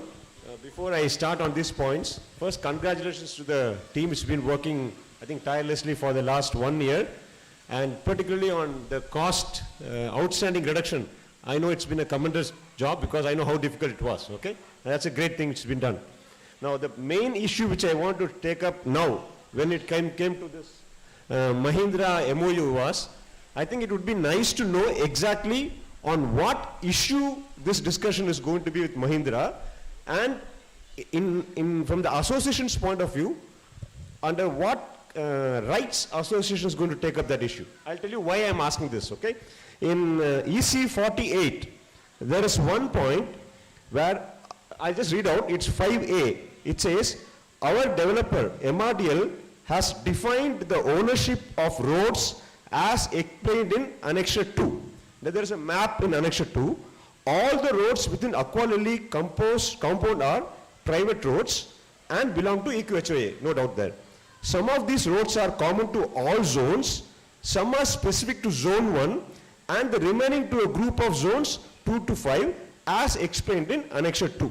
This is what was recorded in that EC of EC 48. Okay? Now what, and then there is a point in Annexure 2, a note B, which says, the above is our understanding after a meeting with MRDL legal team.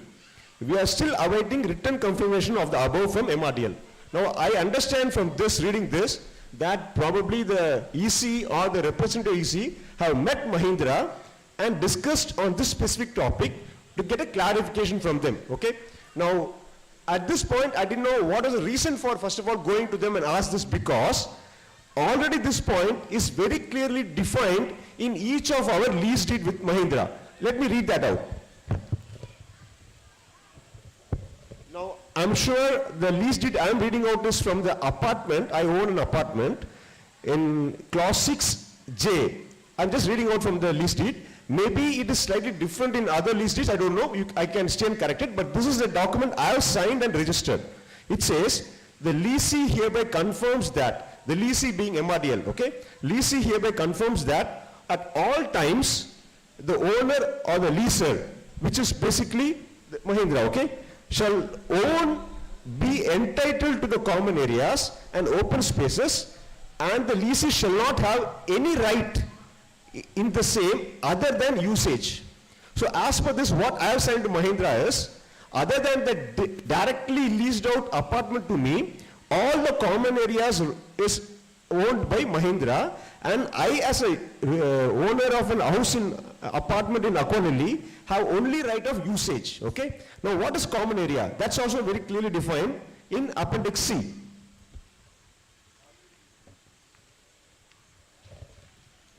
And Schedule C of the lease deed, there are two paragraphs. The first paragraph says, description of common lands not leased to leases and retained by the leaser. The land comprising of roads, footpath, open spaces, landscapes, garden, clubhouse, swimming pool, and any other facilities, internal roads, water tank, supply network, reservoirs, sewer networks, sewage treatment plants, stormwater drains, electric poles, etc. All the said property except specially leased to the leases of premium villa, deluxe villa, twin homes and apartments buildings are common. Okay? Now here there is a clear definition of what is common area, and the common area has been already told that the right of usage is there for me as a person. Right? Now there is also a description of what is common utility and infrastructure. Now my point here is, when there is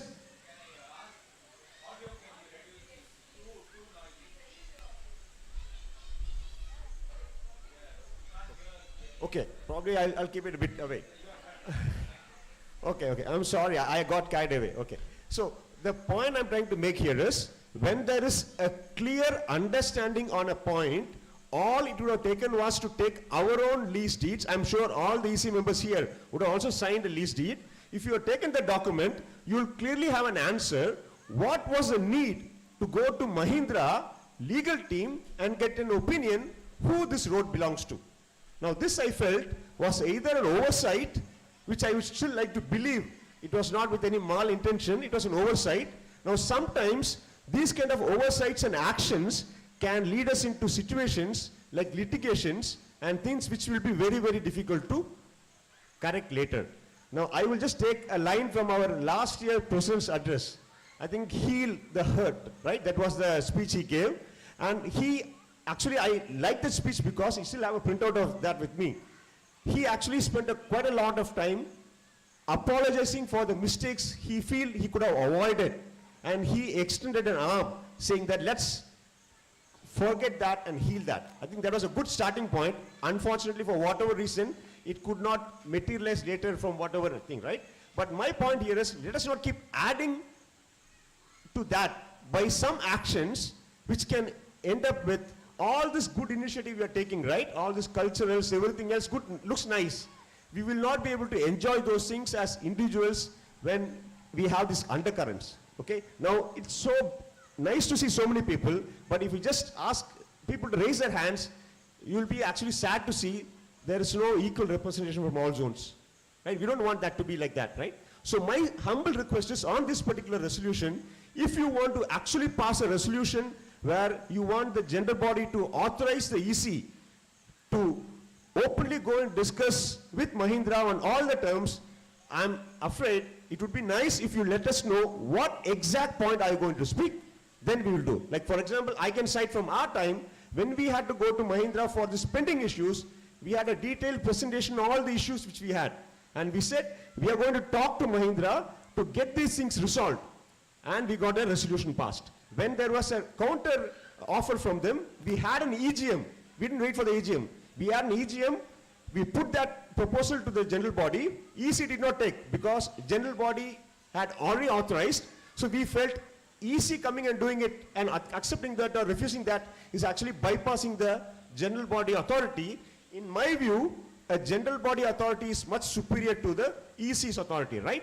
So because the general body had authorized us to go and talk to the Mahindra, we brought back the proposal to the general body through an EGM, and then again we got an authorization saying that now you can further negotiate or even explore legal matters. In fact, I'm just citing a precedence of how we got a resolution passed when it came to negotiating with MRDL. Why I'm saying is MRDL's association or the interaction with associations on one side, but each of the 769 members have their own relationship with Mahindra also, right? We don't want to do anything as an association which will impede that right which we all have signed. Okay, I'm sorry for being quite long, but I thought it was needed to explain the reason why I had to intervene now on this particular resolution. Thank you for the time. Thank you, sir. Thank you, sir. Thank you. Well, to accept Bala's opening thing is heal the hurt. I have gone around and placed you trust in us. Trust in us also includes heal the hurt. While taking up this resolution, that's where I'm saying that we did discuss this in length and breadth. We are looking at this resolution not entirely left to the EC. In fact, one of the plans is to invite an EGM because as EC we are powerless to touch upon certain basic fundamental documents. But we also stayed for 5 years. When we read through the finer lines of the Tamil Nadu Owners Apartment Act, which is also running into the Societies Act, and when we start talking about the common areas, ownership of the common areas, there are a lot of legal points that need to be discussed. When we discuss this, I'm sure we would not be discussing it blind. I will still be requiring the help and support of seniors and people who have stayed here, who have taken us through this.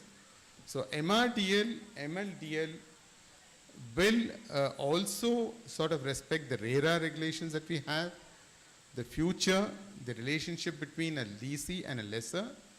And also please remember there is a legal small sub-point which I would like you to keep in mind now, but I will confirm it later.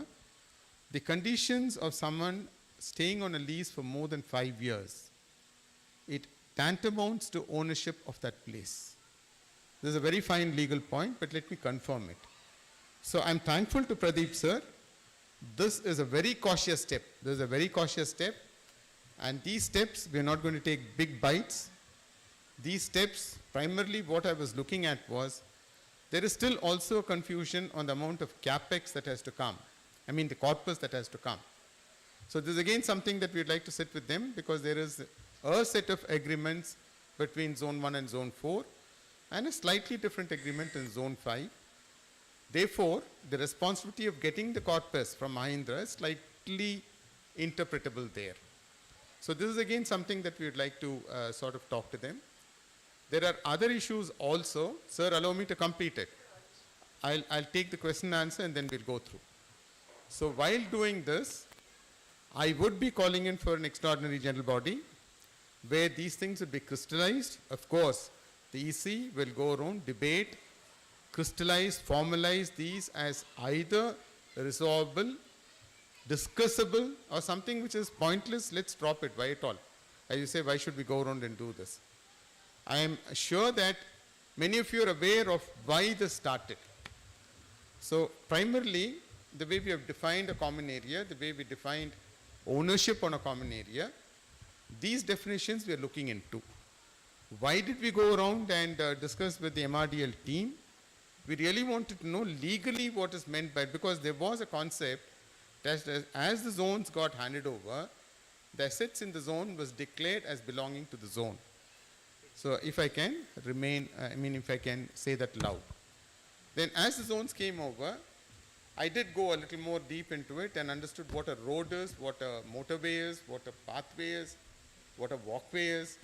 And then I understood that the roads in zone 1 are classically roads. A zone 4 road is not a road till it comes and reaches the main road here.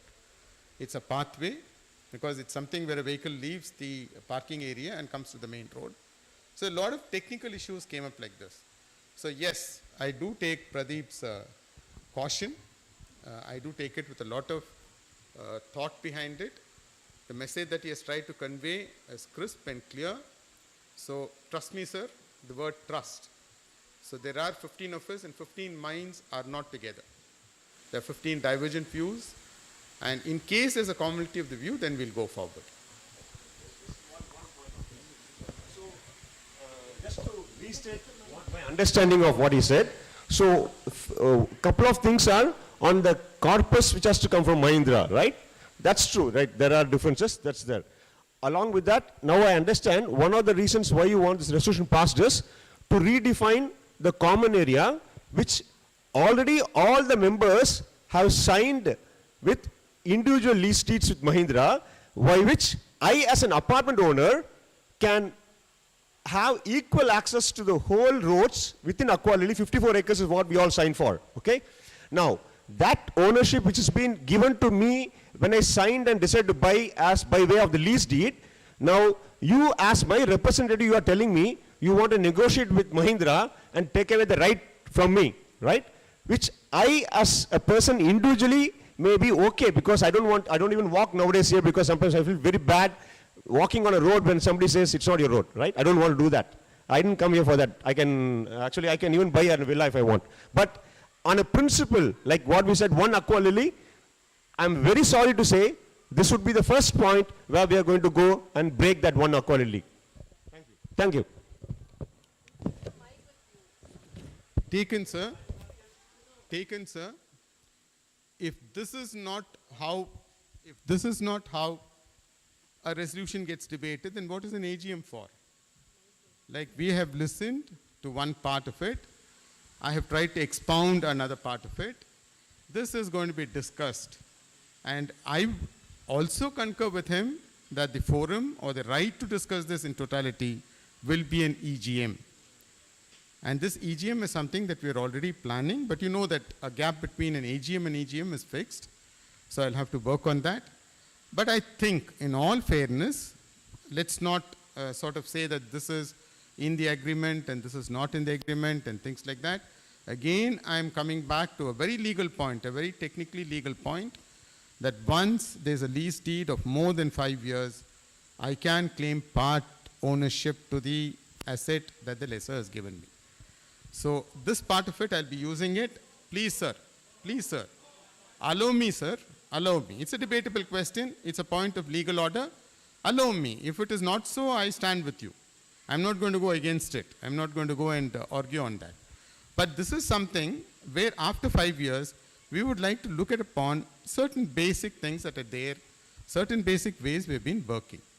If we find that these basic ways are fundamentally wrong at the base level, we have no shame. We have no shame in going back on this and saying, okay. But that's where I said, when I say legacy issues, I think I can put the Zone 4 issues also as legacy issue. So there are lots of these things. I didn't want to sort of crystallize them, put them down, because the main issue that we're talking about, as Pradeep pointed out, is this also, not this alone.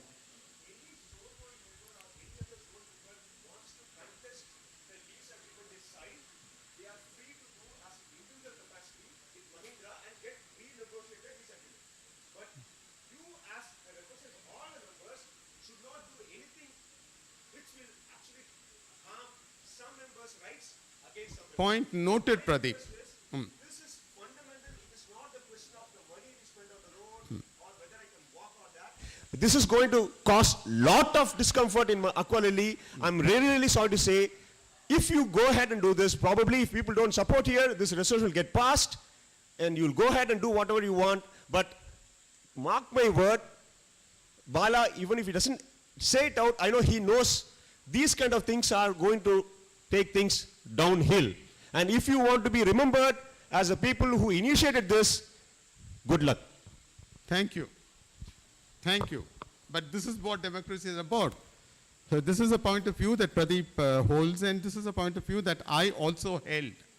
And there are arguments, there are going to be counter arguments. It's not that we pass a resolution here and tomorrow we're going to do this. This is an attempt. We're saying let the EC take up this, let it discuss it. There's no deadlock situations now.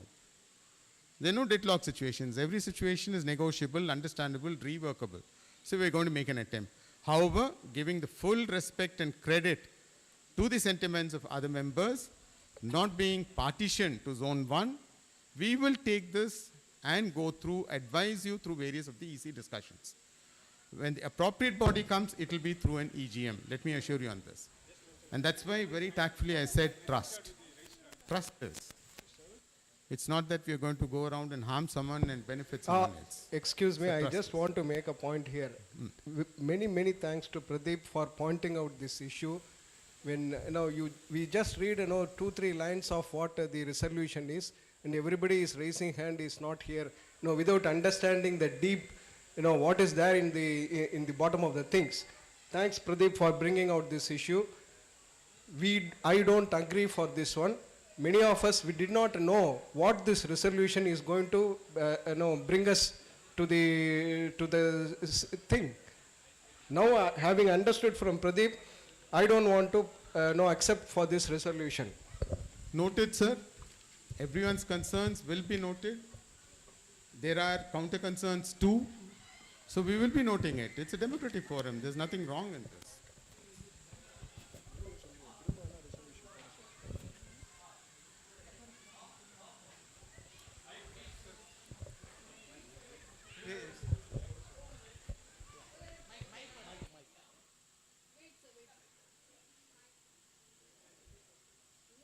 Yeah. You see, any private companies who float development of this sort, housing development, they have an understanding with the government where the common area is generally handed over to the panchayat or the respective government organization, and then thereafter the panchayat or the government organization do not interfere with the association as far as all this common property is treated as a part of the community as total. But only if there is a dispute, if the builder himself makes a mistake of constructing on a common land, then he is supposed to be sued and government takes suitable actions to make sure that he doesn't get any permission for housing development. Fortunate for us, in our case, I would like to state that 99 years lease, which Mahindra has taken from the government, he has split that to all of us in its own way, and therefore we are safe that a private organization is working in between us and the government when it comes to question of common land. And we should take this only as a case study. I think we should empower the association to handle such issues. Automatically, association takes due care, and I'm sure in this forum, we should clearly ask people to show their hand, whoever is interested in giving their permission to the association to deal with them. Instead of 1 or 2 vote or 4 votes, I do not know, but I would like to please put up this so that this point is clarified here itself, so that the association takes the power from all of us individually here.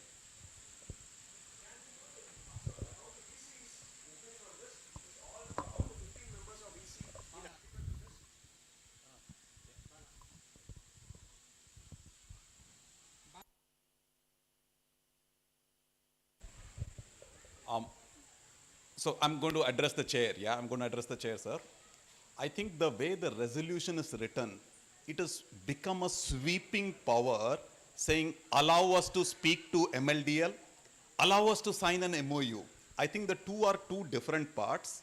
To speak to MLDL, you don't need the AGM's permission. You are, I'm saying, by very fact that you have been put in the chair, you need to be speaking to the MLDL. You don't need AGM's permission. But to sign an MOU, I think it is only appropriate, yeah, that we come back with the contents of the MOU. I'm saying there is one assurance that you must give, which is if anything is to be changed in the status quo between the zones, yeah, that must definitely come back into the AGM, EGM once again. Without that, I'm saying it should not happen, right? So I'm just going to keep it short. To speak, please go ahead and speak is my view, okay? I'm saying you already have that power. But to sign an MOU, please come back. I am saying the same AGM is going to support as long as there is logic. If that logic is not there, the same AGM is going to defeat it down. Yeah, that's the way I would say.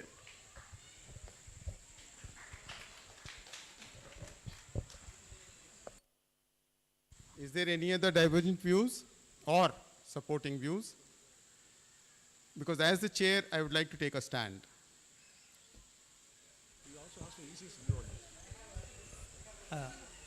Mr. President, I am George here, founder, president of this association. My request to you is, please defer taking this resolution till you get clarity. You are going to discuss, you are going to see documents.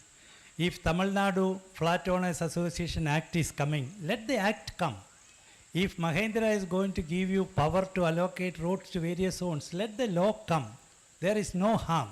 Let us be cautious because we are taking decisions on behalf of others, individuals, on touching their individual rights. They have bought this, as someone said, an apartment because they can walk around the common areas. That's the agreement they have signed. To alter that, to my mind, is extremely difficult. But if it is possible, I do not know, I am not a legal expert. My request would be, let us err on the side of caution, wait, let the legal documents come, circulate it among us, as Bala said, then we take a resolution for action. That's my suggestion. So defer it for the time being till this is achieved. That's my request. Thank you, sir. Because, yeah. Thank you, sir. So let me rephrase this resolution. Let me now ask the members their consent to defer this resolution or to go forward with it. Deferring is the option I'm giving. Sir, please allow me. Sir, please allow me. Please allow me. The resolution that I'm putting forward now is this discussion with Mahindra by the EC. Now I'm asking the AGM to say, 1 minute, please sit down. Please sit down. I'll come down to you during question answers. Please. Now let us put this to a vote. Shall we defer it? I'm a little hard on hearing. I don't find a lot of yeses.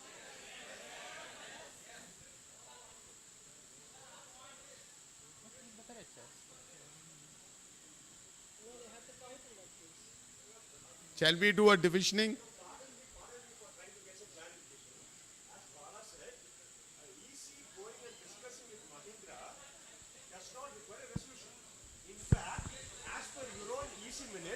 You have already discussed with Mahindra legal team.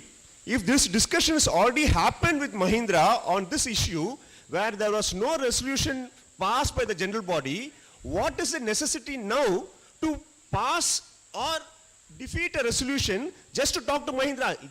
There is no resolution required. Please, sir. Only when there is a understanding that Please, there is sir. going to be a change or an MOU to be Thank signed. you. Pradeep sir, I agree. I have understood what you're saying. Please sit down. Why I'm saying is when you say Sir, please, a sir. resolution pass or Okay, sir, oppose, please, we need to be clear what the Please, resolution is please because allow me to take it the through. resolution has Sir, not please rephrased. allow me to take it through. It's my way of conducting it. It's my way of wording it. Ma, please sit down. When I'm asking something, please. We'll take it in Q&A. The resolution, I want somebody to explain in Tamil. எனக்கு English உங்க அளவுக்கு வராது. I'm sorry, ma. என்னுடைய Tamil knowledge is limited to Sir, யாராவது just colloquial words. Sir நீங்க ஒரு 15 பேர் இருக்கீங்கன்னு சொன்னீங்கல்ல, யாராவது உண்மையிலே எனக்கு புரியல. I cannot raise my hand without no understanding. Anyone who's willing to do this Please. in Tamil? Even I don't know understand. I'm basically Tamil medium student. How can I understand in English? Tell me. Last half an hour, I don't know what they are speaking. But the amount of English you're speaking is fantastically good, சரி, ma'am. நான் எனக்கு வந்து சில terms புரியல. புரியுதா? தமிழ்ல பேசினா எனக்கு இன்னும் நல்லா புரியும். தமிழ்ல சொல்லுங்க. இது என்ன தமிழ்நாட்டுல என்ன இங்கிலீஷ் நான் இந்த ஆதிக்கம்? politics வேண்டாம். Please. Politics allow தான் me பண்ணல. to- allow me to conduct the புரியலன்னு meeting. சொல்றோம், புரிய Allow வைங்க me to அவ்வளவுதான். conduct the meeting. This is not a linguistic area. Yeah, please. Pradeep is coming down to understand it.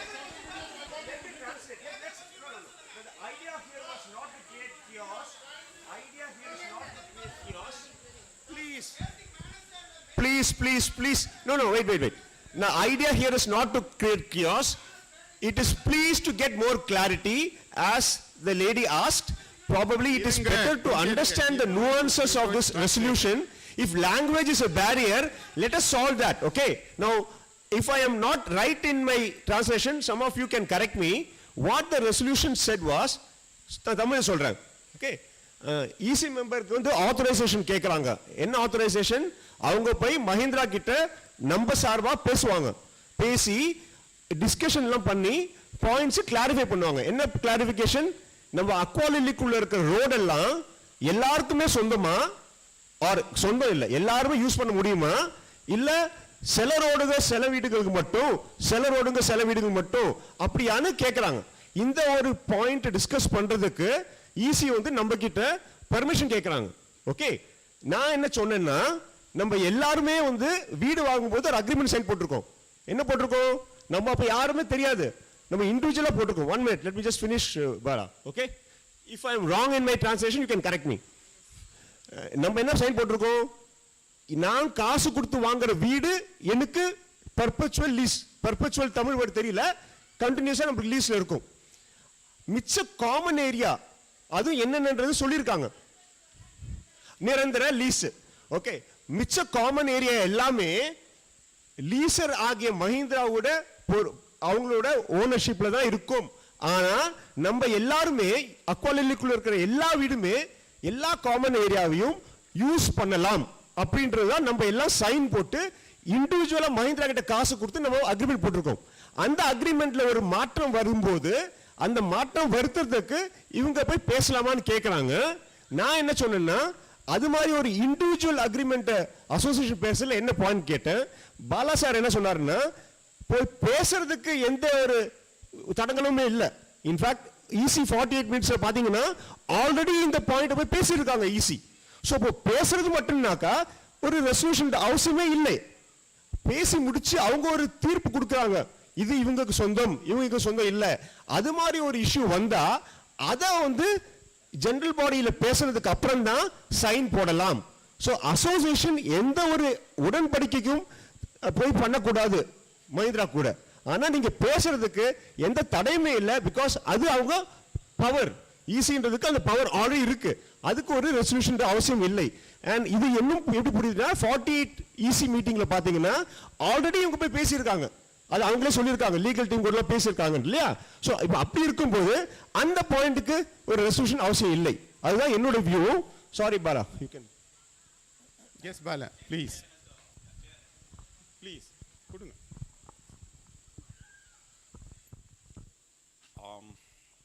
Firstly, I'm going to speak to the chair. Yeah, I will not do any inter-member speak. Pradeep is a very good friend. Okay, very, very good friend. Pradeep, don't mistake. Okay, I do not think the Tamil interpretation was what was the resolution at all. The resolution enna solluchina, madam, I will tell you. Resolution enna solluchina, நிறைய விஷயங்கள் இருக்கு மஹிந்திராஸ்ட போய் பேசுறதுக்கு. as easy they are asking, அவங்க கேக்குறாங்க எங்களுக்கு வந்து power கொடுங்க, நாங்க போய் மஹிந்திராஸ்ட பேசுவோம், நாங்க என்ன பேசுறோமோ அதை MOU-வா சைன் பண்றதுக்கு பிரசிடென்ட்க்கு பவர் கொடுங்கன்னு கேக்குறாங்க. இவ்வளவுதான் resolution. I am just clarifying, Pradeep. I'm sorry, yeah, you are my best friend around. There you are, Pradeep. Okay. Now, just hear me, please. Just hear me. I want to come to the defense of the EC now. Yeah, I want to come to the defense of the EC. I think this resolution should have come later, after more deeper clarity, and not placed in a hurry in the AGM. Yeah. Having said that, the fact that as the chair, as the president, you are saying, I want to withdraw the resolution. I am appealing through you to everyone else here. There is no need to join the dots and create any conspiracy theory. No conspiracy will happen. It will not be allowed in AQUALILY. Please do not connect the dots. I'm appealing to the members through you, Chair. Yeah, President Sir, I'm appealing through you. Do not connect the dots and create any conspiracy theory. The Chairman, the President has already said you are withdrawing. I am saying we should maintain the dignity of that request and say yes, we agree to the withdrawal and pause the conversation here. I am afraid too much conversation will kind of split us in different directions. Pradeep, my most humble apologies. Yeah, Thank you. my most humble apologies. Thank you. Thank you. Madam, you understood now? Let us move this forward. Let us move this forward. Yeah, he has got a point. Please give him the mic, sir. Chair. Give the mic, sir. No, I just wanted to address the president. My name is Krishnamani. I own 2 apartments here. My son and daughter's apartment. Basically, about me, I am telling you. I was a secretary of the Confederation of Central Government Employees Housing Society. At the age of 25, I started regarding the housing society. Now I am 72. In fact, I wanted to write a book on management of associations. Leave it. Now I am already old. I may not be able to do it because I have formed a team to write that. Unfortunately, the lawyer has passed away. Is R.L. Narayanan. Earlier he was writing in the Hindu. Now I want to tell you, you cannot leave our association high and dry. When they have to go to MLDL or MRDL, whatever it may be, to talk, they should have the full faith on the association, but we have to authorize them. But association also, that your president and secretary, or your group of 15 people, are having the duty also to us. So I have modified that resolution. We are authorizing you to sign a minutes of the meeting or MOU subject to acceptance by our general body. General body means not 10 people. At least 2/3 of the members should be by square feet as well as the number. This should be there. So we have to authorize you to go ahead for negotiation, everything. Otherwise it will be standstill. So you cannot have a standstill. For the sake of talking, you cannot go and talk without any power.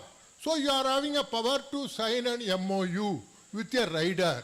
This will be subject to approval by our AGM. So that is a fair for you, fair for us. No, I am not having any agenda. Somebody wants to put you down, somebody wants to raise you, that is not this thing. I want to solve the problem. Somebody is doing the job. It's a thankless job. It's an absolutely thankless job. I have been president of the association for 7 years for different associations. But finally I got only brickbats. So I am a secretary level Government of India retired man. So please don't devalue our association. Second this thing, language should not come like a place like AQUALILY. This is all India culture. Thank you, sir. This is an absolutely all India culture. I was there I have born and brought up Tamil Nadu.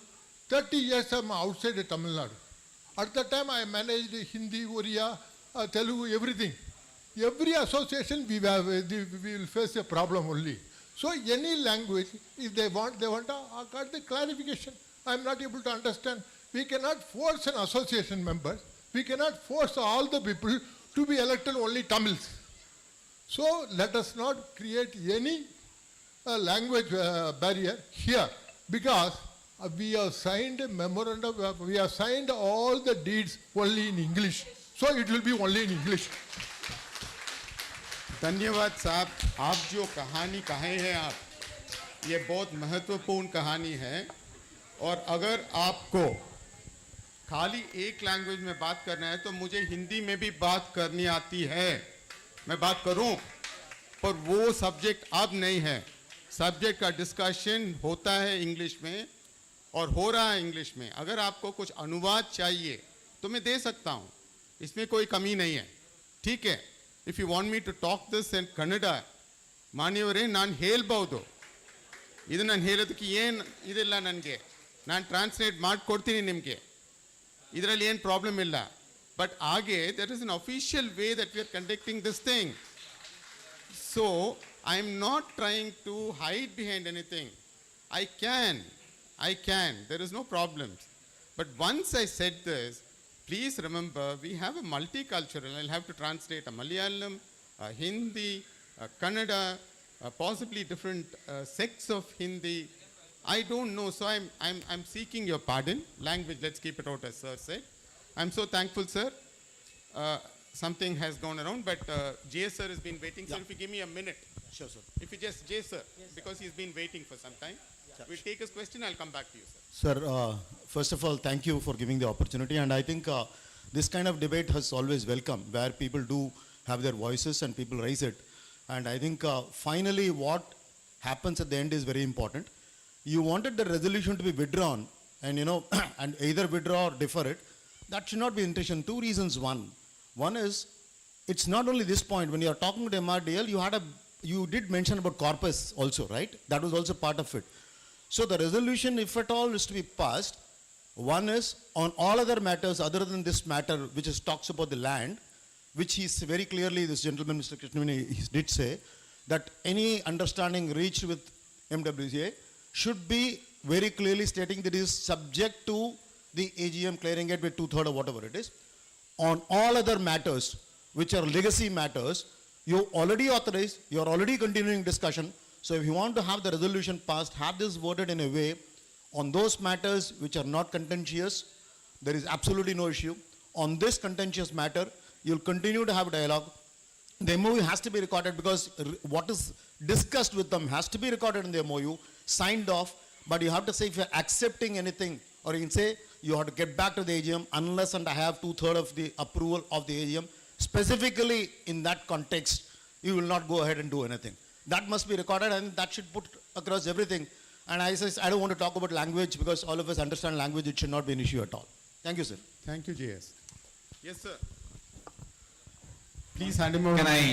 Can I just say one thing on this matter regarding negotiation of... Sir, yes. Sorry, I've been With waiting all for... due respect, he has given it to me. His choice. If he wants to give it to you, fine. After he completes, you can, sir, because we've been waiting for quite some time. Thank you. Please. No offense, man. Sir, I've been listening intently to what Mr. George, Mr. Krishnamani and Mr. J. Subramaniam have said. And the reason I stand before you is to make a suggestion that our bylaws have a proviso for an extraordinary general body meeting. So even if we resolve today to give you the powers to go and discuss with the developers, right, there is a need to get it passed, as Mr. Mani said, 2/3 majority. Please utilize the route of the extraordinary general body meeting allowed by the bylaws. Thank you. Thank you, sir. Sir, can I say on this matter of roads, ownership, etc., I sense there is a lot of sensitivity because it is attached to individual lease documents. And there are a lot of terms that are used which again causes a sense of questioning or fear amongst the people hearing it. Like saying I'm signing an MOU, or these are terms. I mean, these have legal ramifications of all. In very simple process, I don't know if we have confirmed there is an issue. Okay, I don't know if we have confirmed there is an issue. Only if there is an issue, then you need to go for a negotiation. And then on the negotiation, you are going to have another party point of view, and you are going to have an AQUALILY Homeowners Association point of view. There is no point in 750 people going and standing in the office of MRDL and trying to discuss. That will defeat the purpose. We have to unanimously get into a point of view which you have to represent in the office. My request is, I think we have not gone past the understand phase of defining the problem. What exactly is the problem? What is the difference of opinion between where MRDL sees it, or where the different lawyers and expert opinions see it versus individual opinion? What is the long-term ramification of retaining our lease agreements as it is without changing? And what is the benefits of making the suggested changes? I think the chair and the rest of the committee owe us an educational session on the details before bringing this into the resolution. That is my kind request. Okay. If there is a problem to resolve, we have absolute faith in the executive committee, as you have shown in the last 5 years, working tirelessly to resolve many things. This will also be resolved. Other issues with respect to corpus, these are outstanding issues. I think the resolution should exclude the discussion with respect to the ownership, and I think you should go ahead because the progress needs to happen. But with respect to the land ownership, where is this Tamil Nadu Act coming in, the way the documents have been written in the different lease agreements, and what is going on in other communities, may I please ask for an education session? I don't know, you can schedule that digitally, you don't need to wait. Once you have enough information, I think we can, that doesn't need to be an EGM. The EGM is only for making official decisions where we need to do it. We can make progress digitally. That would be my humble request. Thank you so much. We take this part of it in a very constructive way. So just give me a week or a 10 days time. I will come up, divide this into a legal and non-legal issue. An issue where we need to touch upon the basic fundamental documents that we have, and issues that are common and have become legacy now. Let me divide it. Let's have, as you say, a digital or another forum of a discussion, and that can become a subject matter for the EGM. I also go around accepting what Mr. Bala is saying. We don't need an approval to talk to MRDL. We have done that. I think we're playing a little bit of kabaddi here, if I'm a little loose in saying this. Now, the issue is, there are certain assets in certain locations. The very sensitive part of it, when that asset needs attention, who's going to pay for it? So if we go around with the present law, the asset is common to every one of us, as very rightly said by Pradeep, which is a part of the agreement, which is how we are making it one AQUALILY. We go around and pay for that asset, even though I may not be a majority user of that asset. Now, this is the point of contention, sir. This is something that we have not been able to openly, evocally talk to you. So is there a need for us to re-examine common areas? Like we say, the common area for block, I pay for the block. The common areas, is there a need to go further and discuss into it? This is the crux of the argument. This comes out of the necessity because when a common area, predominantly lying in a geographical area of someone, comes in for an additional input for maintenance, the bylaw today permits me to divide it across everyone. There is a slight debate going around this. If the bylaw has considered such big assets owing to certain zones, can we ask the remaining 518 members of the apartment to share the cost of this? I hope I've made the point very clear. Bala, please. Sir, just one submission. No bylaw can change ownership. Yeah, bylaw is, I'm saying, our agreed way of working. Bylaw does not change ownership. Similarly, I'm saying in the conversation with MLDL and anyone else, it is important for MLDL to be forced to clarify any asset portions. I am making a very humble suggestion to the association. Try not to get into asset segregation at an association level. Yeah, because you will really get into trouble. try to force, if at all a clarity is required, that clarity must be forced through MLDL, and I'm giving a very small common knowledge example for this. Parking lots, okay? I remember in the beginning, there was a lot of tension around parking lots, and we used to debate in the EC at that time how to allocate the parking lots, and I was advising the same thing. Parking lot allocation is from the builder to the customer. It is not from the association to the member. And as a result, we should force the builder to actually clarify parking lot, and not association should not take that. This one, I'm saying you guys are already working very, very hard. Do not take one more burden on your head. Similarly, in this case, asset segregation, etc., clarification on that must be builder responsibility, because that they are the people who signed up to, I'm saying the agreements with the individual customers.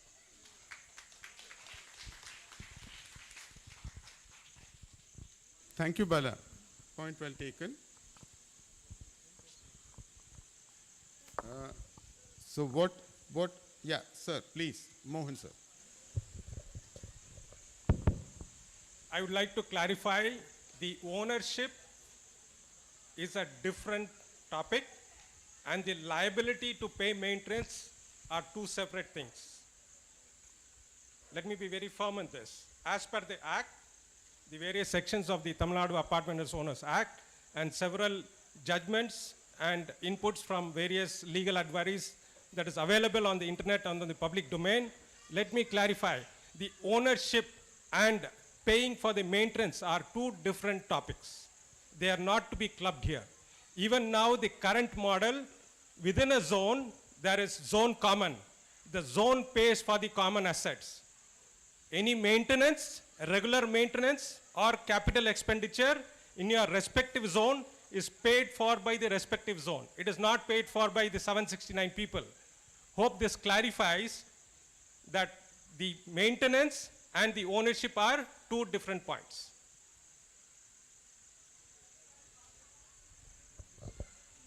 Because I would like to mention, if there is any, and I'm looking forward to all the members here, this has been put forward, this is being recorded, and it's an AGM. If anything is to be changed, my dissent or my opinion on this should be recorded in the minutes of the AGM. Thank you.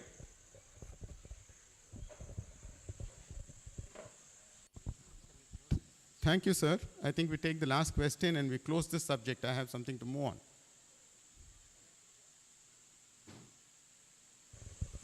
Thank you, sir, for giving me this opportunity. We are all moving towards a particular direction, and I thought I would share with you some basic documents at the time of procurement of our assets, namely villas and apartments. There is something called a sale agreement. There is something called a construction agreement. If you peruse these two documents, you will find that the land component is pretty clear. You would have to get into an exercise of high level of complexity to determine whether infrastructure, that is the terminology used by developers for common roads, whether it is allocated to a particular zone or not is secondary. But through these documents, is there any way that any one of us can assess whether we own the roads? It is difficult. I'm willing to offer my services to the EC should there be any need on determining how to go forward. And I think we need to look a little closer, but as Bala said, it is time to put the monkey on the developer's head. Thank you. Thank you, sir. So as the chair, let me withdraw this resolution, reframe it, and we'll place it either in the AGM or in the next AGM.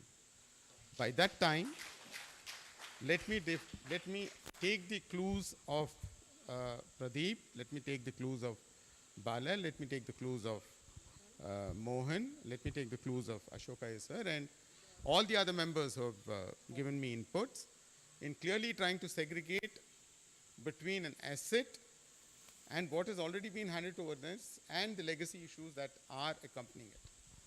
So let us do this. I would also try to explore another member's suggestion of let us see if I can come up with some sort of an consultative meeting with all of you to understand this. I wouldn't conclude it, to understand it, to run through with it and come up with a more concrete suggestion. So for the time being, I'm withdrawing this resolution with the support of all of you. It will be rephrased, it will be reworded, it will be sort of constructed to give you more clarity on each and every of these items, and we'll place it either in the next EGM or in the next AGM. Now, having said this, we have to move on to the next session. We have done a lot of question and answer. I'm now throwing the session open for question and answer. You know, it's 6 past 45, 40. So we can have half an hour of question and answer sessions.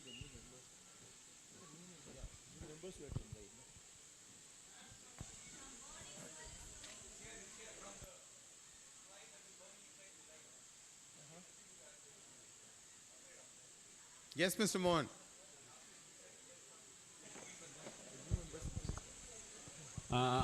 Can I start, please? Yes. Yeah, my name is Shankar Ram. I am a co-owner in the A zone, or rather A block, okay. And I don't stay here. I stay in Chennai. But I make it a point to visit, in fact, I've been attending almost all the AGMs right from for the last 4-5 years.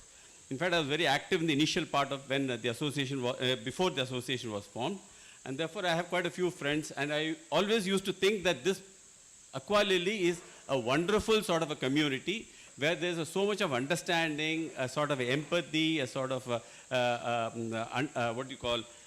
goodness that you could feel all around. Okay. And there's now what I am seeing over the past, let us say, 1 year or so, is that these things are slowly eroding. Let me tell you, whatever I'm trying to tell you is based on I have gone through each and every EC minutes. And I have also gone through all whatever my opinion or my views are based on the documents, and I have nothing to do, I have not stayed here, I have no idea about what's happening here. The EC minutes that I have gone through gives an impression, as I said, that there is an erosion of a sort of the oneness as far as this particular community is concerned. This is evident from 3 or 4 things that I have noticed. Point number 1 is, I saw in some of the EC minutes saying that there is one zone that wants to raise the RBI bond for the extra funds and all those things. This appears to be absolutely funny, because the reason that has been given for investing in the RBI bond is an inflation, or rather the return and all those things. If that and the rates that they get from FD and all those things.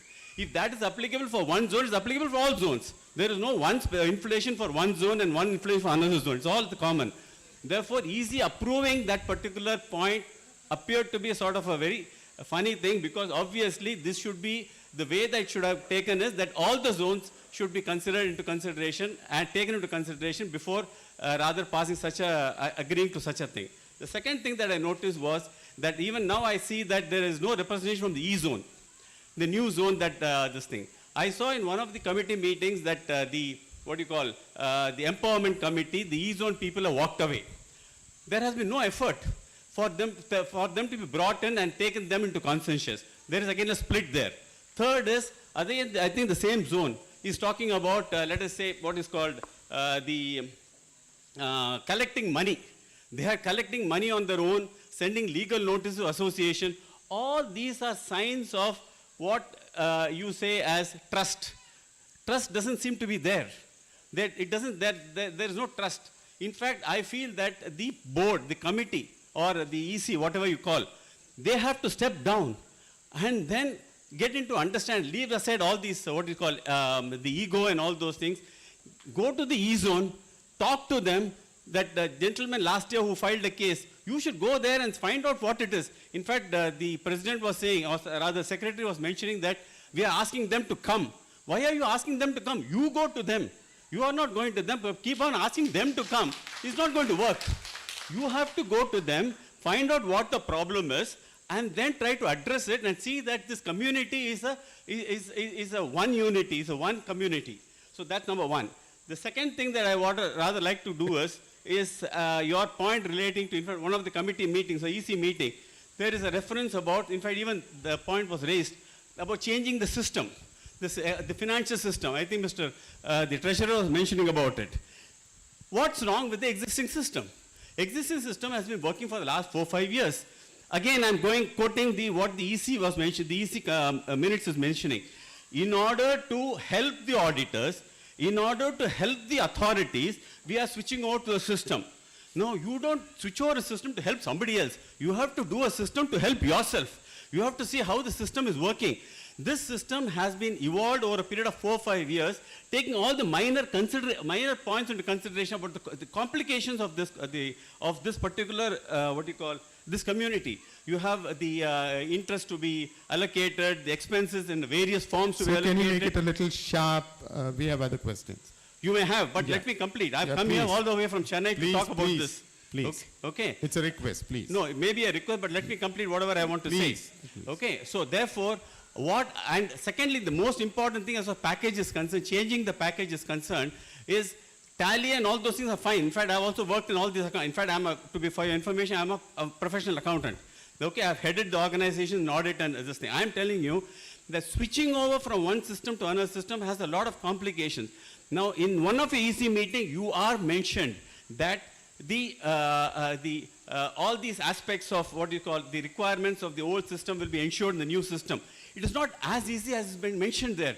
You need to have technical experts who knows the existing package to the letter and conveys it to the IT person to make the changes, test it, have a parallel run, and then do it. Do we have the expertise? Do we have the sort of the facility? Or do we have whatever you need to do to have double entering all this thing to have a parallel run? I don't know.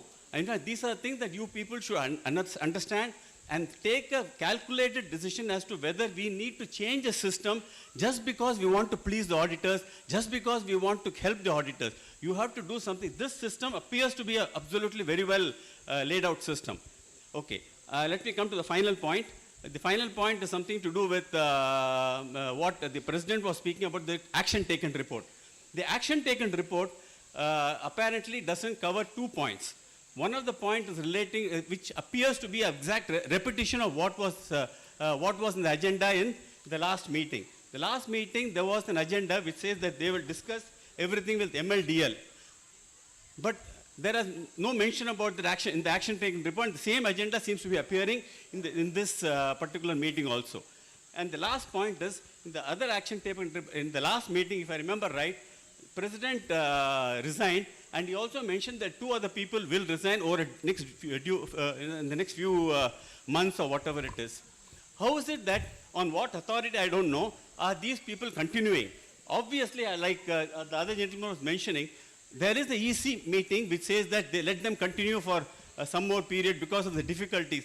I found those reasons to be very funny.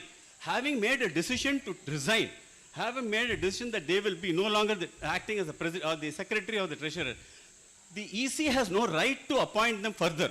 It has to be, in fact, there should have been one of the resolutions in this meeting which should say that we are ratifying the continuation of the secretary and the treasurer.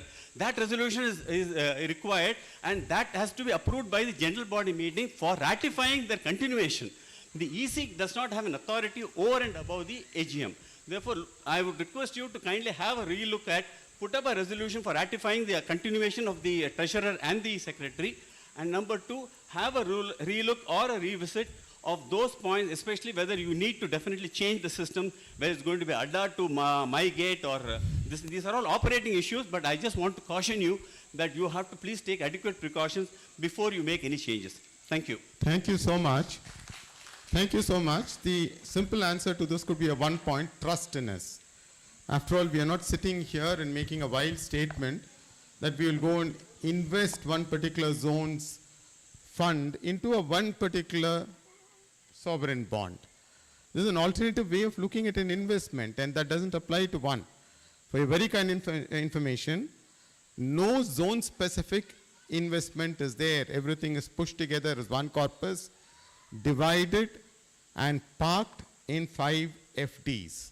So please allow me to talk, sir. Please allow me to talk. Please allow me to talk, sir. I'll answer you. So therefore, this is a debate that takes place in the EC on finding out if there's a better instrument for investment. It doesn't mean that we have gone around and taken zone 1 and put what about others. I think a little more clarity needs to come in here. Second, it's a very loose reading of saying that I'm changing this because someone doesn't understand it. Again, I'm telling you, access system as it is today is an excellent system. Handling an access system is like handling a very well-trained horse. And the well-trained horse obeys the owner and no one else.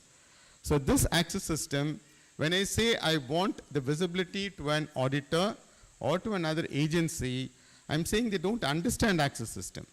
They're not able to get the full thing into it. I can't go into it.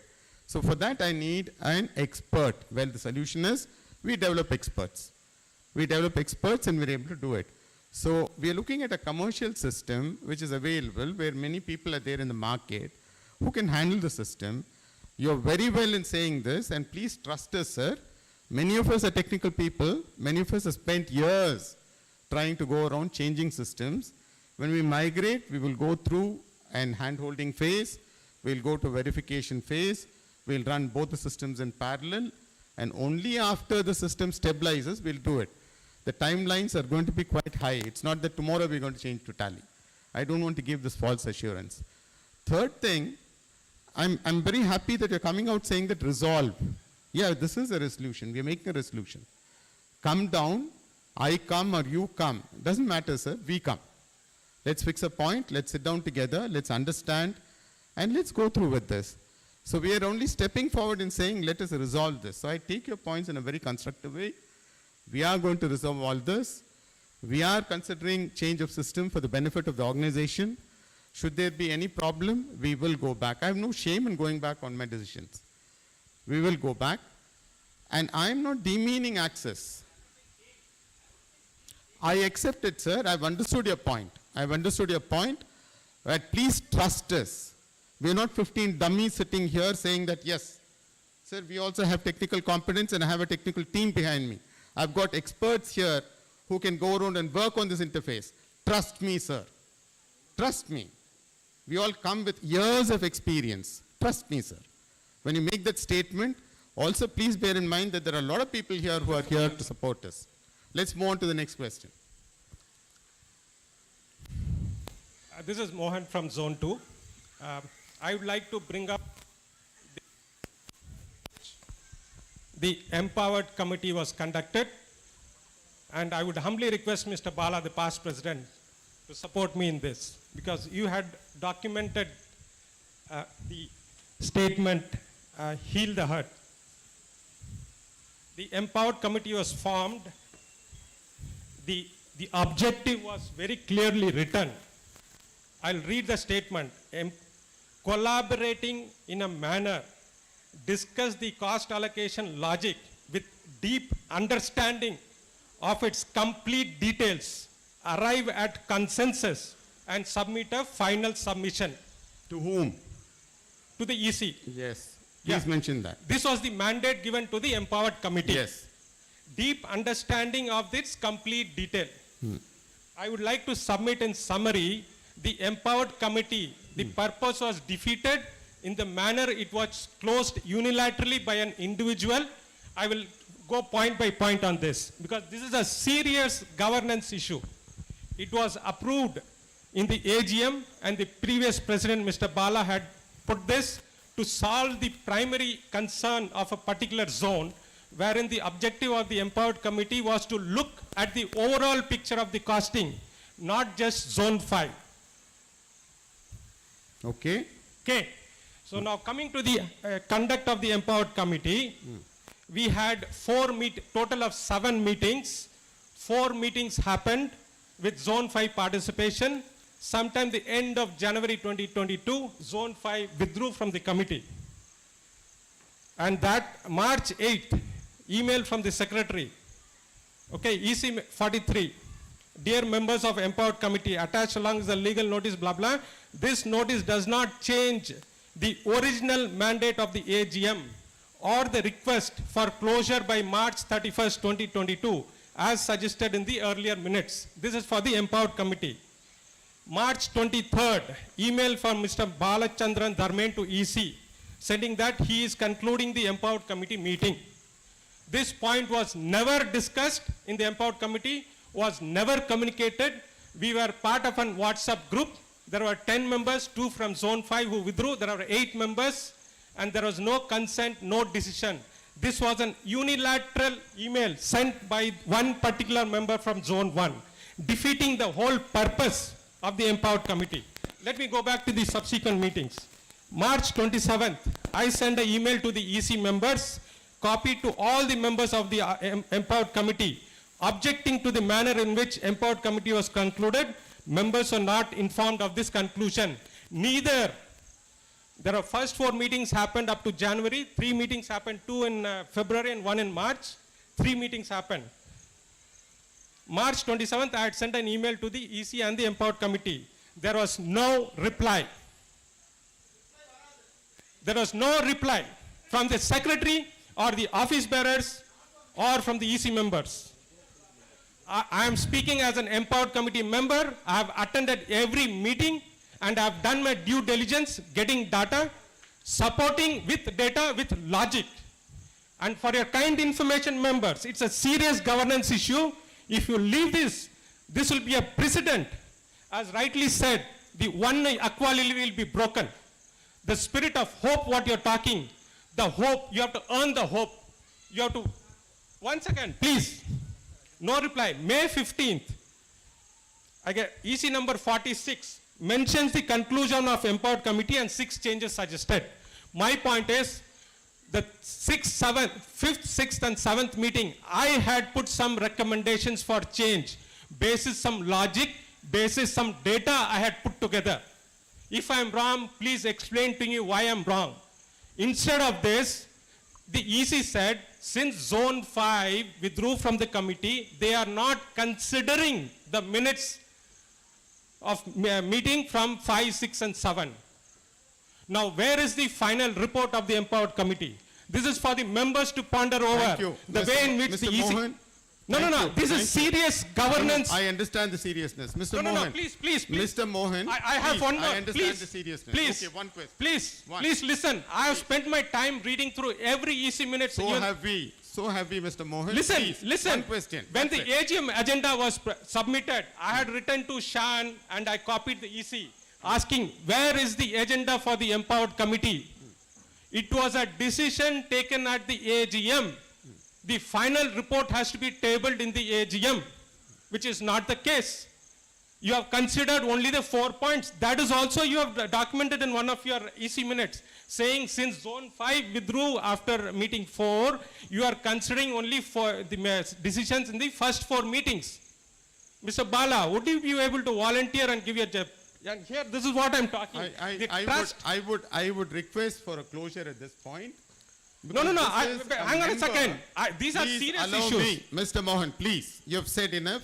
You are a part of the Empowered Committee. Yes. You have not done your duty. May I record it in this AGM? Yes. That you have not done your duty. You cannot say that. This is blatant lie. That's it. This is so blatant you have lie. A charge, I have a charge. Because I sent it by my simple question is, why did the secretary did not respond to my email? Adjourning this AGM. We knew this is the excuse you will find to adjourn because there are several other issues that you are refusing to address. AGM. Thank you, members.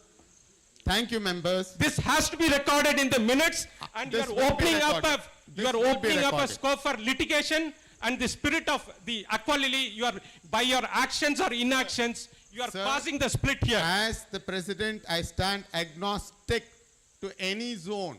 Please remember that. My simple question, why the secretary or the EC members did not respond to my email in the manner which the Empowered Committee was closed? Can you please answer this? You have failed in your duty as a member of the Empowered Committee to put your points to take it through, you have failed. What made you leave the empowered committee and go away without any notice? Members, Can it's you for please your explain? knowledge. He is opening empowered committee. I think The we'll close reason- this. No, no, no. No, no, please. We are closing this. Yeah. I am from zone 2. I am part of the empowered committee. You cannot shut down this like this. You are opening up a case. This is an AGM.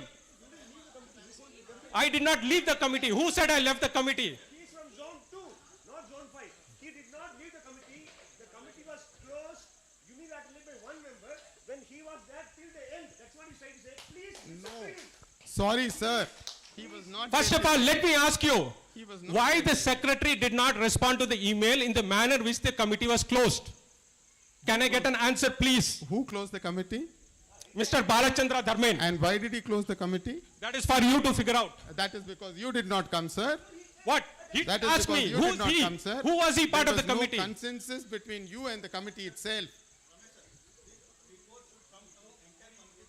Right. I No, no, no. agree. You are just trying to I mismanage. agree. You are trying to mislead I the members agree. here. You are talking about trust. Where is the trust? The secretary. Array, don't shout. The Mr. secretary did Mohan, not have the we are courtesy. closing down. Please switch off the mic. Please switch off the mic. Adjourn. The meeting is adjourned. I'm sorry. No more. Pradeep, I'm not going to listen to this. I'm not going to listen to this, Pradeep. I'm sorry. We have adjourned the meeting. Let us adjourn this meeting. My work is over, sir. See? Pradeep, the meeting stands adjourned. See, certain things are not understood. Ah.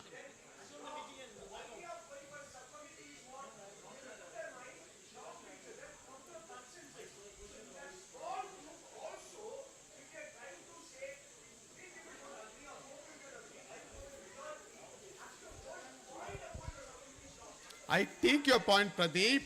I take your point, but read through that. Read through that. Yes, Bala, if you can help me.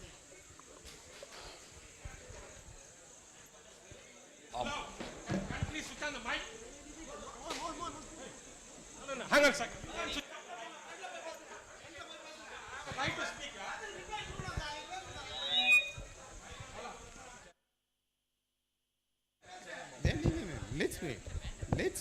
Let's wait. Let's listen to him. Whatever he has to say, let him say. May I request the chair Yes. to have Mr. Bala speak? What is the intent? What is the spirit in which the empowered committee was formed? Yes, please. Bala, if you want to share this. Thank you. Firstly, I don't mean to give gyan. Yeah, just hear me on this. I won't address the members directly. An AGM is a conversation as a member to the EC. So I'm going to request every member when they speak not to incite the rest of the members sitting here. I'm making this appeal through you. We will only speak to you, sir, as the chair. Now, a general statement first, and I'll come to the specific request that you had put to me.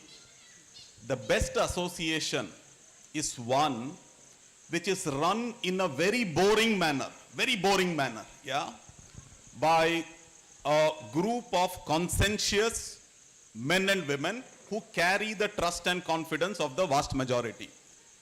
In this, I'm just saying, there is a role for each member in the association, yeah, not to provoke each other and provoke everyone else. There is a role.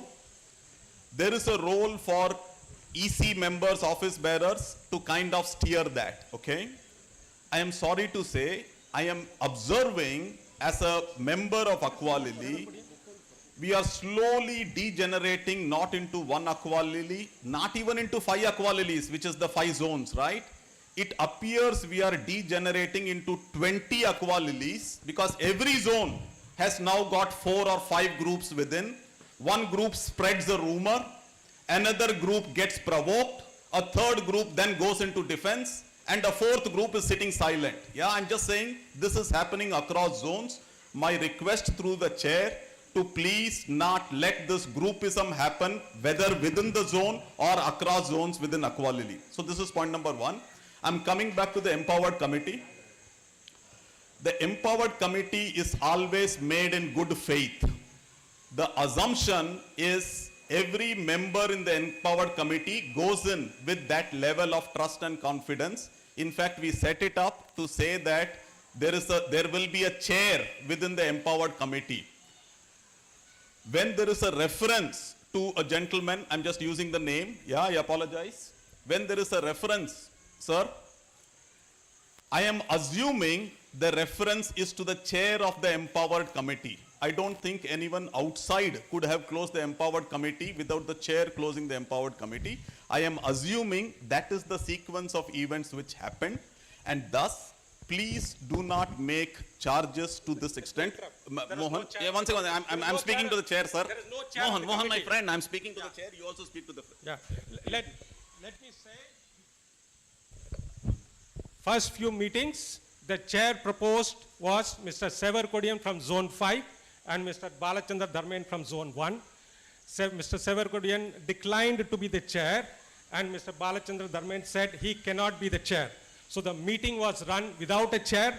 It was a collective discussion, and I was sending the minutes of the meeting to the EC by circulating the draft to the members, getting their consent, then only, because 10 of us cannot be sending it, only one person can send it. So let me clarify, there is no chair. So thank you, my friend. So there is no chair, yeah. When there is a meeting without chair, the meeting then has to operate on a majority consensus. Ideally with a consensus, secondly with a majority. If there are people who have willfully stayed away, for example, today is an AGM. We are 769 members. How many members are present here? 100. Does that mean the meeting will be cancelled? No, the AGM has to go on.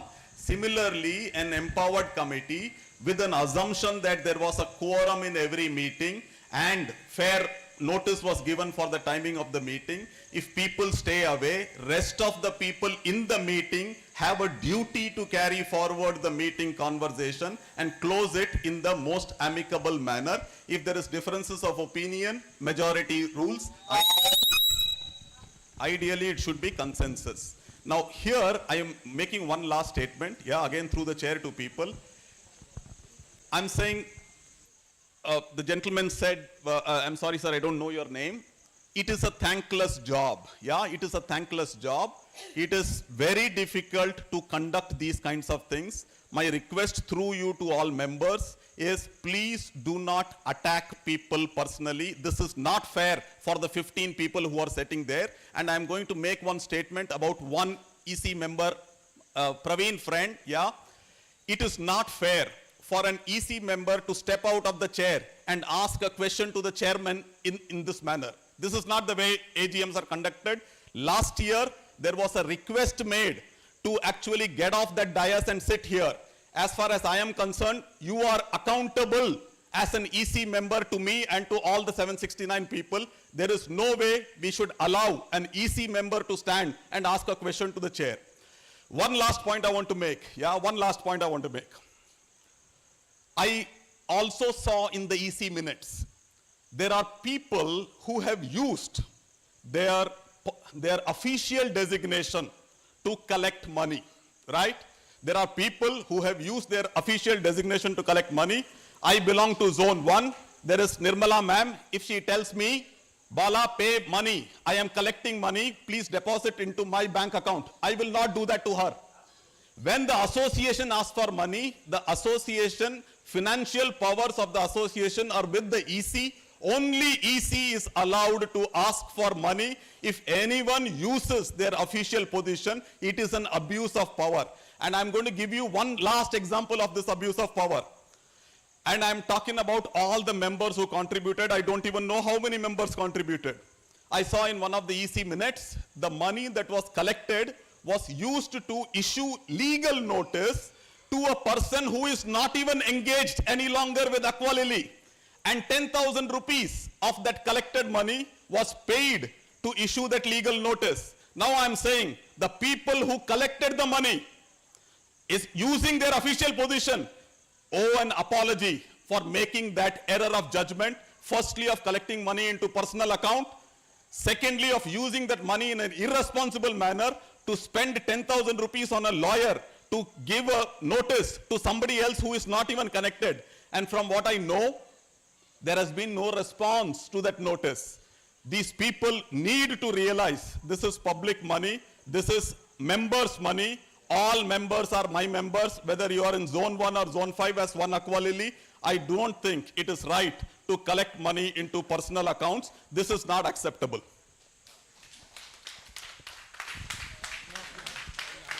On this note, I think we'll No, close the we AGM. need to conclude I'm sorry, on Mohan. the empowered committee. I'm sorry, Mohan. We need to conclude if the You can empowered conclude committee it, you was can conclude concluded in a proper manner. You can conclude it. The AGM needs to approve that because it is an AGM decision. The outcome has to be approved in the AGM. Mohan, I can understand, read English as well as you do. It has been left to the EC.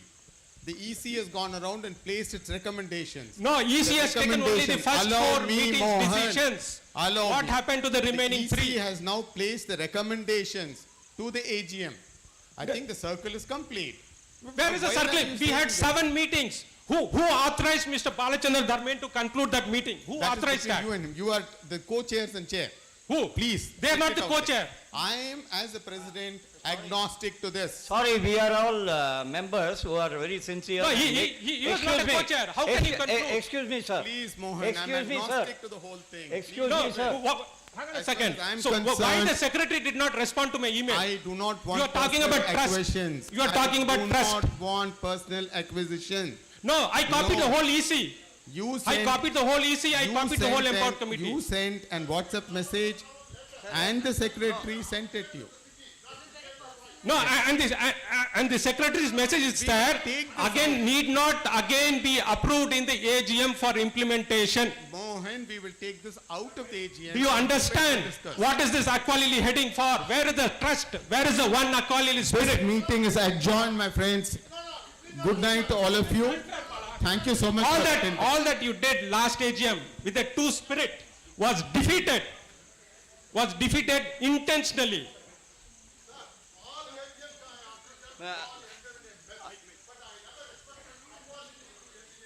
Because the serious governance issues.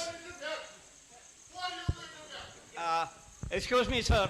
We are here, 95% of the people here are making their maintenance payment regularly, irrespective of zone 1, 2, 3, 4, 5, new one. We are doing it with a clarity and sincerity that our association is showing on us and maintaining the community in our interest. When 80 to 90% of the people are making payment, I don't agree with only 10% of the people arguing on behalf of 90% without taking consent from us. And I think we are connected to the association for making our payment to them. And if they are giving us the facility, they are doing a thankless job, and they are sitting with people like us. And I am sure we 80% or 90% who are making payment sincerely to the association cannot be misrepresented by the 10% people who wants to unnecessarily diagnose the whole issue and making an association which is standing very well. Believe me, the reports that have gone through in the past 3 hours, we are able to understand that many improvements have taken place in this 1 year, and why don't we give the credit to them instead of fighting with them in the meeting? We are all coming here to understand what we are going to get next year. We are not here to understand what you people dealt independently with the association, and we don't even know many of them personally. We don't even have an idea why they want to do this. For your information, I am from zone 5. I pay my bills correctly and I get my services from the association perfectly. And I am not going to mix any word in this respect, and therefore misrepresenting fact is not correct. If at all anyone wants to take anyone personally, they should not do it at the AGM level, where all members are sitting here to understand what we are going to get next year. Mr. Ramesh, you please do not stop this. Please go ahead in what you are planning to get. Let the feedback come on this. Let this issue be resolved outside the AGM rather than. Sir, good evening to all. My name is Kayan Shaktivel, Zone 5 President. ஆக்சுவலாக அது உங்களுக்கு எல்லாத்துக்கும் தெரிஞ்சிருக்கு. போன ஏஜிஎம்மில் வந்து என்னென்ன, I want to talk Tamil. Last ஏஜிஎம்மில் வந்து என்னென்ன பிரச்சனை வந்து எல்லாத்துக்கும் உங்களுக்கு தெரியும். ஸோ அந்த ஜோன் 5 இஷ்யூ வந்து மேக்ஸிமம் வந்து பார்த்தீங்கன்னா கேம் ரிலேட்டடு பிரச்சனை தான் அது. ஸோ அந்த இஷ்யூனால் வந்து நம்ம பிரசிடென்ட் வந்து பார்த்தீங்கன்னா ரிசைன் பண்ணிட்டு வெளியில் போனார். இப்போ அவர் வந்து பார்த்தீங்கன்னா கேள்வி கேட்குறாரு, ஜோன் 5 வந்து ஃபண்டு வந்து மிஸ்யூஸ் பண்ணாங்க அப்படின்னாரு. இந்த கேள்வி கேட்கறதுக்கு அவர் எந்த விதமான அவர் ரைட்ஸும் கிடையாது. முதல்ல ஜோன் 5ல பார்த்தீங்கன்னா லாஸ்ட் இயர் 2021 ஏஜிஎம் முடிஞ்சதுக்கப்புறமா இது வரைக்கும் வந்து பார்த்தீங்கன்னா எந்த விதமான காலம் கொடுக்கவே கிடையாது. இப்போ நாங்கள் என்ன பண்ணோம், லீகல் நோட்டீஸ் அனுப்பணும், பேங்க் நோட்டீஸ் அனுப்பணும், ஆடிட்டருக்கு நோட்டீஸ் அனுப்பணும். இப்போ வந்து பார்த்தீங்கன்னா second sitting, final sitting register ஆஃபீஸில் நடக்குது கம்மிங் 21st. இதை வந்து அவங்க இது வரைக்கும் சொல்லவே கிடையாது உங்ககிட்ட. ஜோன் 5 இஷ்யூ என்னன்னு எல்லாத்துக்குமே தெரியும். தெரியாது சார், எங்களுக்கு தெரியாது சார். அதை வந்து இங்க வாங்க, இப்போ நாங்கள் நோட்டீஸ் அனுப்புறோம். எங்களுக்கு தெரிஞ்சது என்ன தெரியுமா, நானும் ஜோன் 5 எங்களுக்கு தெரிஞ்சது என்ன தெரியுமா சார், எவ்ரி ஈஸி மீட்டிங் நாங்கள் கேட்குறோம் சார். சார் பாருங்க, எல்லா ஆடிட்டருக்கு வந்து நாங்கள் நோட்டீஸ் அனுப்பியிருக்கிறோம். ஸோ ஏன் வந்து ஆடிட் வந்து டிலே ஆனது காரணம் வந்து நாங்கள் அனுப்ப நோட்டீஸ் தான் சார். அது மட்டும் இல்லாமல் சார் பாருங்க, நான் பேசுகிறேன் சார். சார் பாருங்க, இது வரைக்கும் 1 year இல்லை sir. We will be better off leaving any member representing zone 5 rather the other 13 members. Sir இப்போ பிரச்சனை வந்து பார்த்தீங்கன்னா டிஸ்ட்ரிக்ட் ரெஜிஸ்டர் ஆஃபீஸ் வரைக்கும் போயிருக்கு. நீங்கள் வந்து நாங்கள் வந்து யாருக்கு காலையில் விழுந்து கெஞ்சும் அவசியங்கள் தேவையில்லை. அவங்களே வந்து இறங்கி வந்தது அவன் வழியே இல்லை சார். எங்களுக்கு வந்து சார் என்ன பண்ணணும் எங்களுக்கு தெரியும் சார். நான் யார் காலையும் போகணும்னு அவசியங்கள் கிடையாது. ஹலோ யூஆர் சார், அக்வாலிலி வந்து எங்க யாருக்கு ஓனர் கிடையாது சார். இங்க எல்லாத்துக்குமே உரிமை இருக்குங்க சார். எல்லாத்துக்கும் உரிமை இருக்கு சார். அவர் மெம்பர் வந்து கேள்வி கேட்கிறாரு, அது ஆன்சர் பண்ணிட்டு கஷ்டப்படுறாங்க அவங்க sir. Every member have rights to ask question sir.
Offline. I'm open. Tomorrow we will take this. Day after tomorrow we'll take this. I will take it offline.